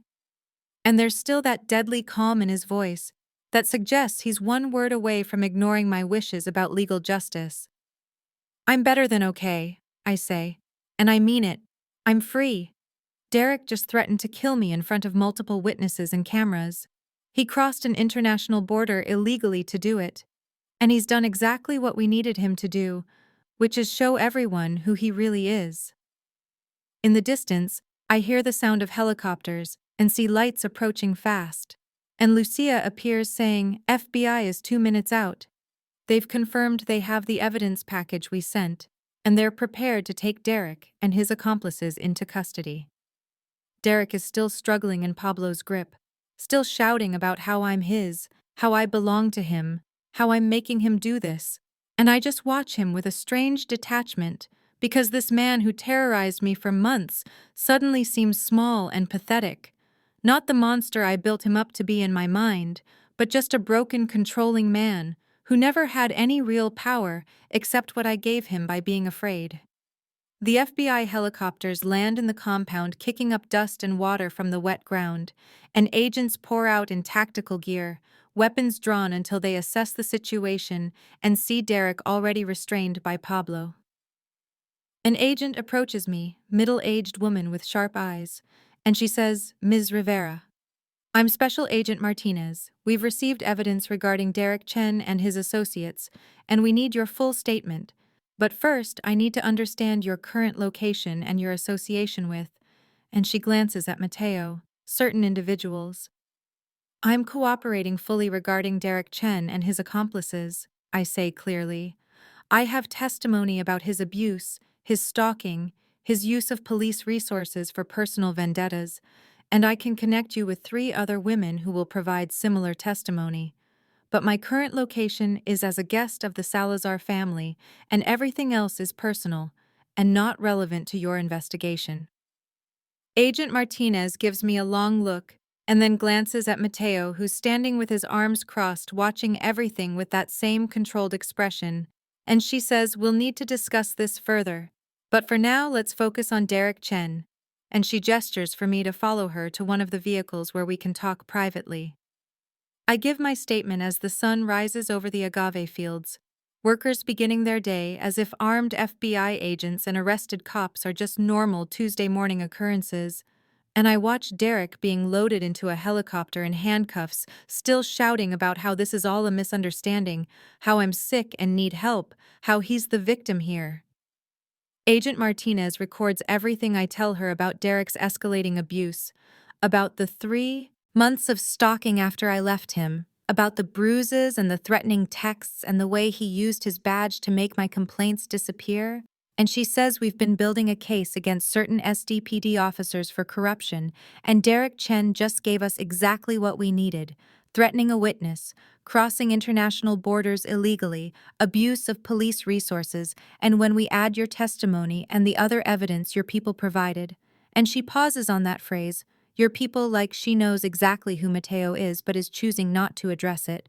He's looking at serious federal time. What about his uncle? I ask, Deputy Chief Chen. Will he try to make this go away? Agent Martinez smiles grimly and says Deputy Chief Chen is actually part of our larger investigation. Derek's arrest is going to open doors we've been trying to get through for years. So no, I don't think his uncle will be in any position to help him. The interview takes over an hour, and by the time it's done, the sun is fully up and the FBI is preparing to leave. Derek and his two accomplices secured in one helicopter, while Agent Martinez and her team prepare to board another. She hands me her card and says, "You'll need to come to San Diego for additional interviews and eventually testimony. We'll coordinate through your attorney. You do have an attorney, right?" I glance at Mateo, who's been standing at a respectful distance the whole time, and he nods slightly. "Lucia will connect you with our legal team," he says. "They're very good at navigating complicated situations." Agent Martinez follows my gaze and says, "Miss Rivera, I hope you understand what you're getting involved with here. I hope you're making informed choices about your associations." "I understand exactly what I'm choosing," I say. "And for the first time in months, I mean it completely. I'm choosing safety and respect and partnership. And yes, I understand the complications that come with that, but I'm making an informed adult decision about my own life." The FBI departs in a thunder of helicopter blades and exhaust, and suddenly the compound is quiet again, except for Mateo's security team standing down and workers in the agave fields going about their normal routines, and I'm left standing in the courtyard with Mateo as the morning light turns everything golden. "You did it," he says, walking closer. "You faced him and you won. You got your legal justice, and you showed him he has no power over you anymore." "We did it," I correct. "Because without your resources and your protection, and your willingness to let me handle it my way, none of this would have been possible." Mateo's expression softens and he says, "So what happens now? Derek is in custody. The FBI has their case. You're free to go back to San Diego and reclaim your life." I look around at the compound, at the beautiful hacienda and the agave fields and the mountains in the distance, and I think about Gabriela and Carlos and Rosa and even Pablo and Lucia, who've become strange, unexpected family. And I think about Mateo standing beside me through all of this, respecting my choices, even when they conflicted with his instincts. And I say, what if I don't want to go back? What if I want to stay here and build something new? Mateo's carefully controlled expression cracks into something raw and hopeful. "You mean that you'd actually stay? Give up your job and your apartment and everything you built in San Diego?" "I'd keep my work," I say, "because helping people is who I am. But maybe I do it differently. Maybe I use your resources to build programs in communities that have even less access to services than San Diego. Maybe I split my time between here and there. Maybe I build a life that's complicated and messy and doesn't fit into neat categories, but feels more real than anything I had before." "Catalina," Mateo says, and my name in his voice sounds like a prayer. "Are you sure? Because once you choose this, once you choose me, there's no going back to simple or safe or predictable." "I'm sure," I say, and I close the distance between us. I'm sure that I want to be with someone who sees me as an equal, who respects my strength, who stands beside me instead of trying to control me. And if that means accepting complications and moral ambiguity and a life that doesn't look like what I planned, then I'm okay with that because wrong place, perfect time turns out to be exactly right, after all. 3 weeks after Derek's arrest, I'm back in San Diego, living in my apartment that suddenly feels too small and too quiet, back at my job at the San Isidro Community Center, where everyone treats me like some kind of hero, because word got out that I testified against a corrupt cop and helped expose a wider network of SDPD corruption that led to Deputy Chief Chen's arrest and early retirement for half a dozen other officers. The FBI investigation became national news for about a week. Social worker takes down abusive cop, and I did interviews carefully worded to protect Mateo and his family while still telling the truth about Derek's abuse and the system that enabled it. My supervisor gave me a commendation, and my coworkers threw me a welcome back party, and my clients look at me with new respect, Like if I can stand up to a cop, then maybe they can stand up to their abusers too, and I should feel satisfied. Should feel like I've reclaimed my life and won. But instead, everything feels wrong in ways I can't quite articulate. Maria's case review went well, and she's staying with her foster family who actually loves her. And I sat in that courtroom and advocated for her and felt the familiar satisfaction of a child being protected.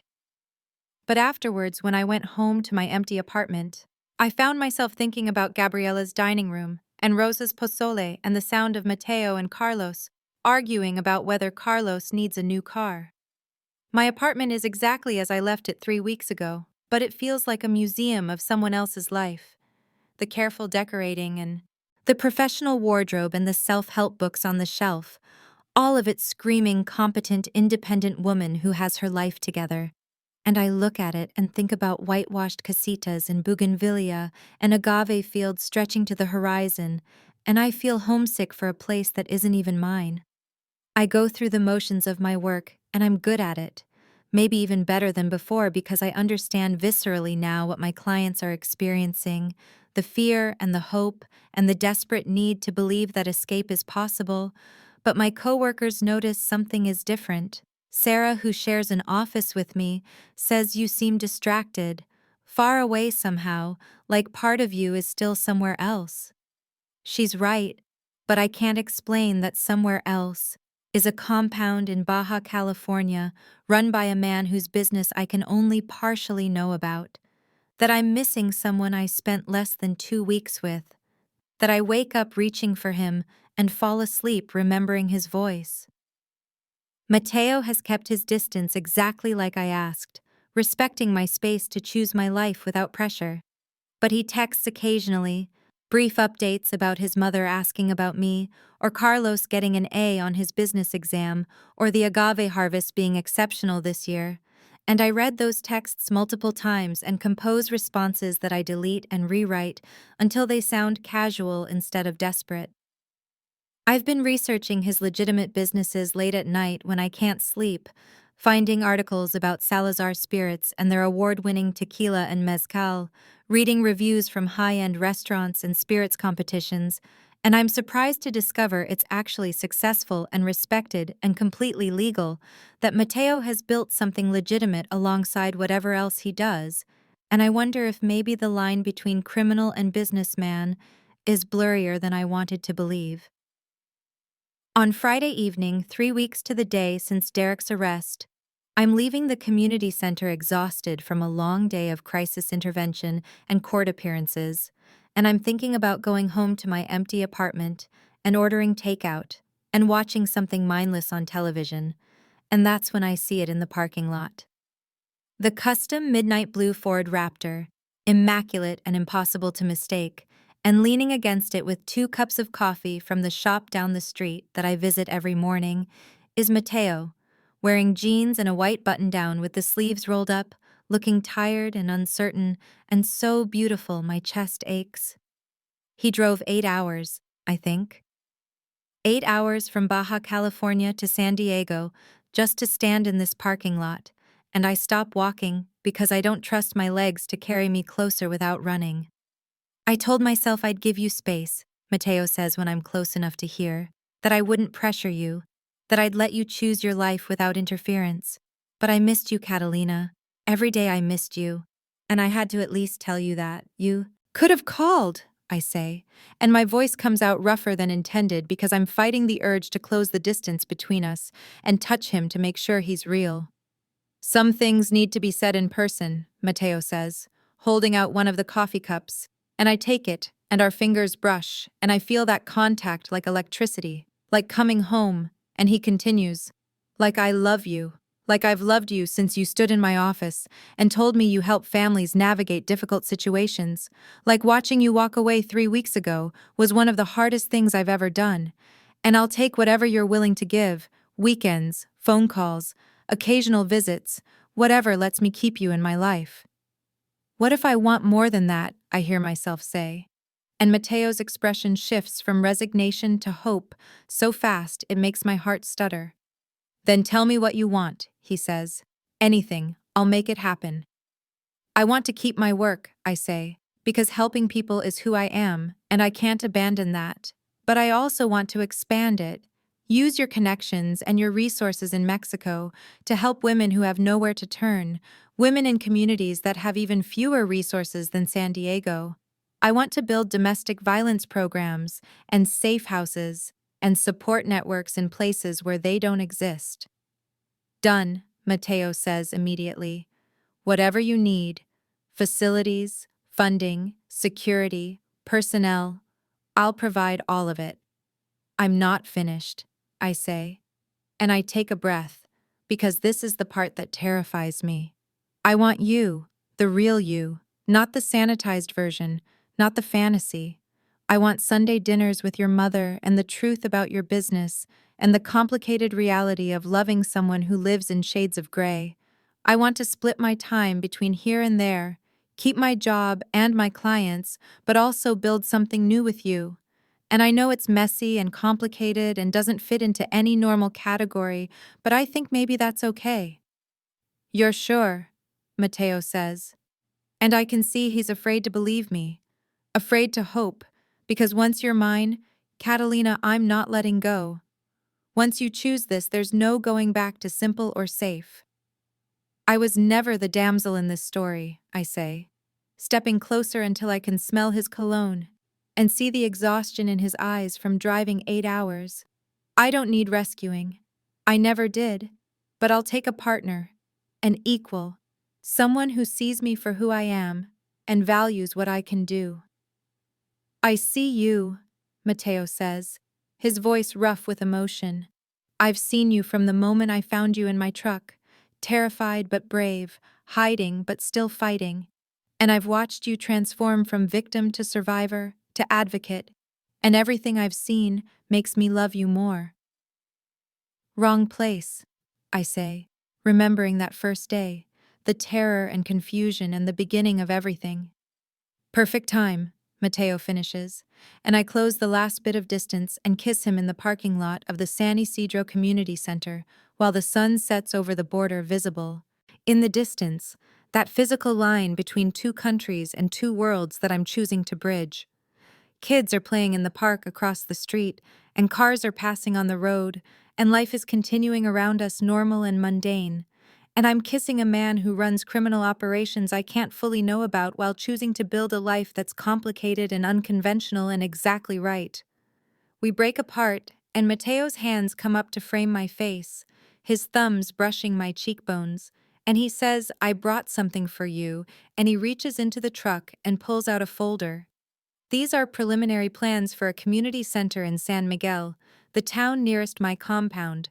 It would have resources for domestic violence victims, legal aid, counseling, job training, everything you said women need to actually escape and rebuild. And I've already secured the property and hired an architect, but I wanted your input on the programs. You started planning this before you even knew if I'd say yes, I observe, looking at detailed architectural drawings and program outlines. I started planning this the day you left, Mateo admits, because even if you chose to stay in San Diego and only visit occasionally, I wanted you to have the resources to do the work that matters to you. I wanted to support your mission even if I couldn't be part of your daily life. That's when I know for certain that this is real, that Mateo loves me not for what I can be or who he wants me to become, but for exactly who I am, social worker and advocate and woman who can't ignore suffering, even when it's complicated to address. And I say, when do we start? When do we begin building this? We already started, Mateo says, the moment you agreed to stay, the moment you chose complicated over simple. And he pulls me close and I rest my head against his chest and listen to his heartbeat and think about all the choices that led us here. My choice to hide in his truck, his choice to protect me instead of eliminate me, our choice to build a case against Derek instead of just making him disappear. My choice to come back to San Diego, his choice to drive 8 hours to tell me he loves me. My phone buzzes, and it's Sarah texting, "Is that the guy? Because girl, he is gorgeous, and you better not let him leave without getting details." And I laugh and show Mateo, and he smiles and says your coworkers are watching us from the windows. Let them watch, I say. Let them see that the social worker who took down a corrupt cop is choosing to be with someone complicated. Let them wonder and gossip and make assumptions because I know the truth, which is that you're the best man I've ever known, even with all the gray areas.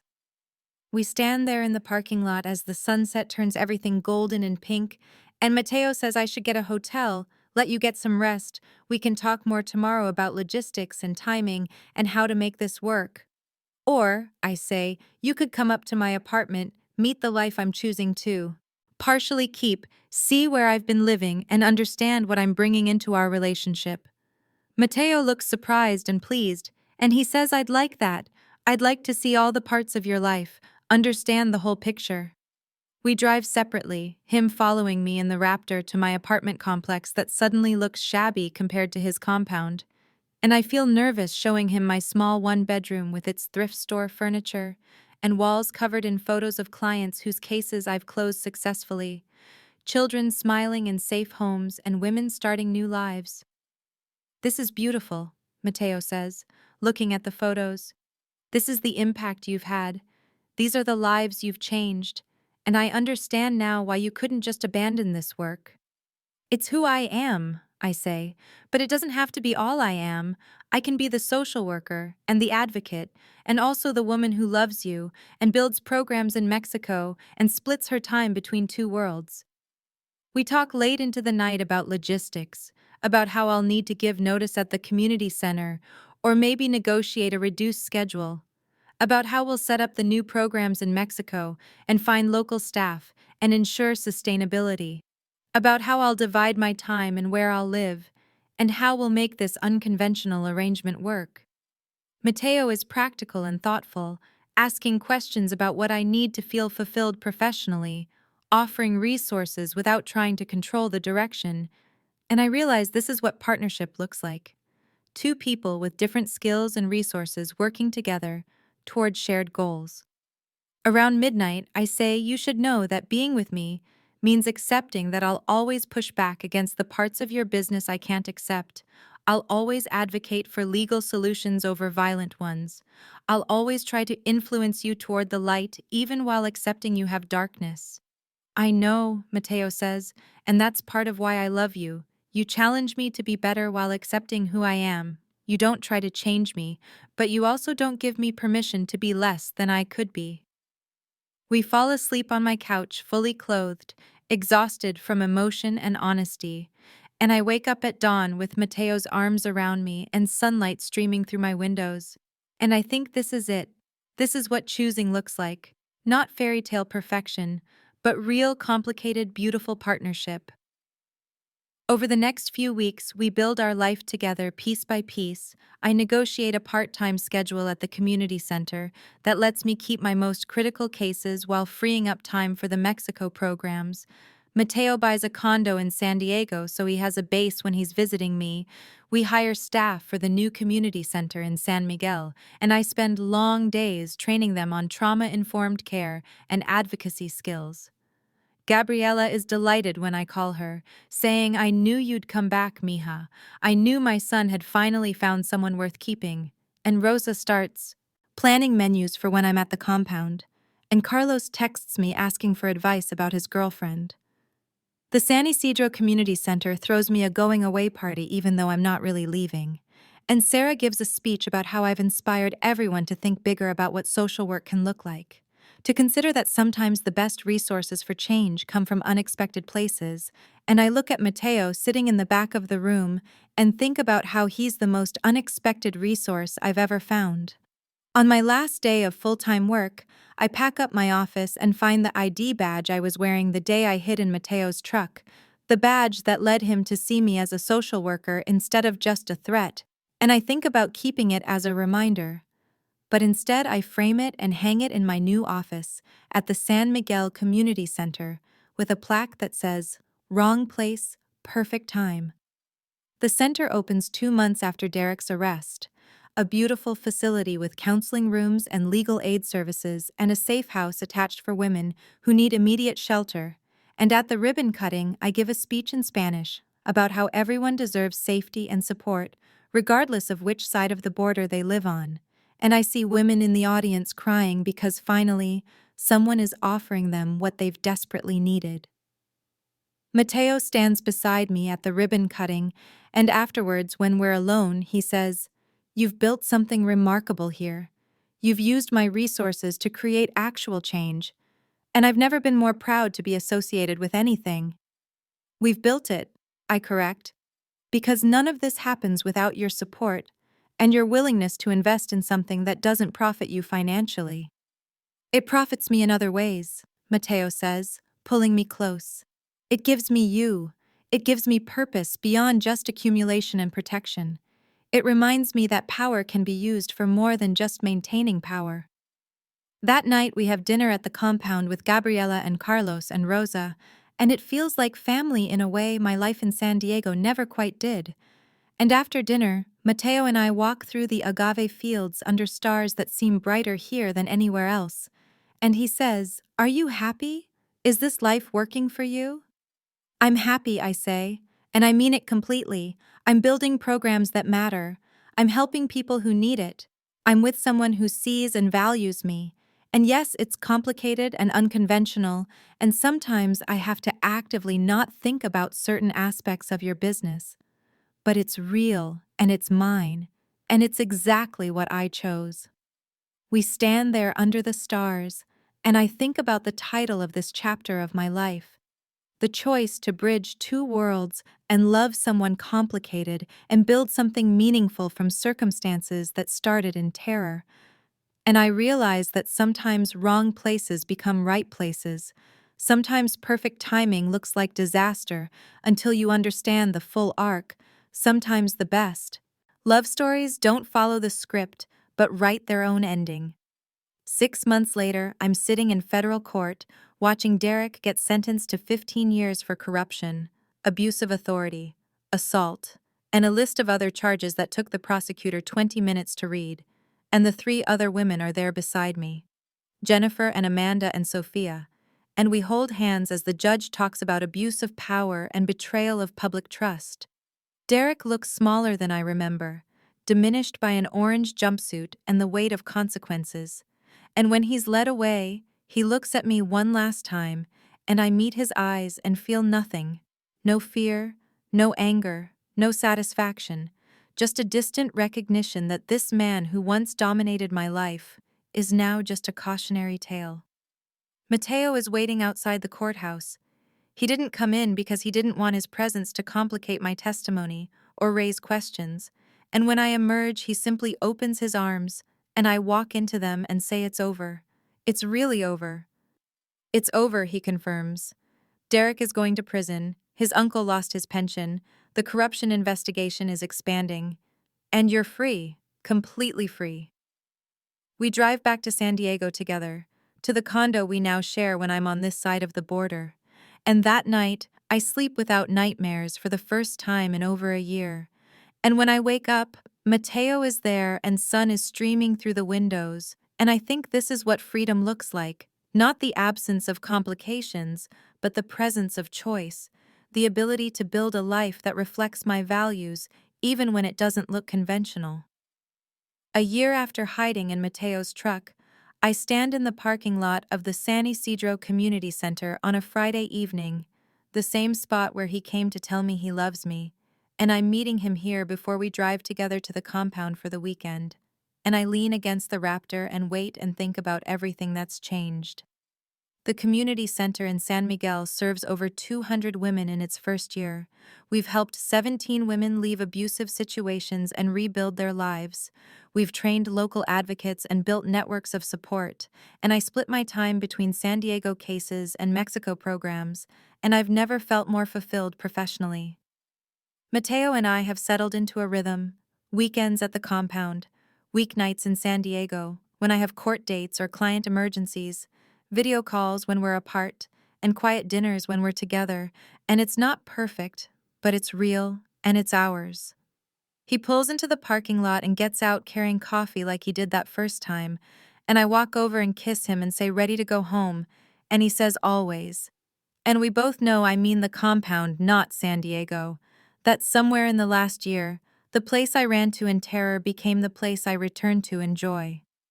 We drive south toward the border with the sunset painting the sky in shades of orange and pink, and I think about wrong places and perfect timing, and how sometimes the best stories don't follow the expected narrative.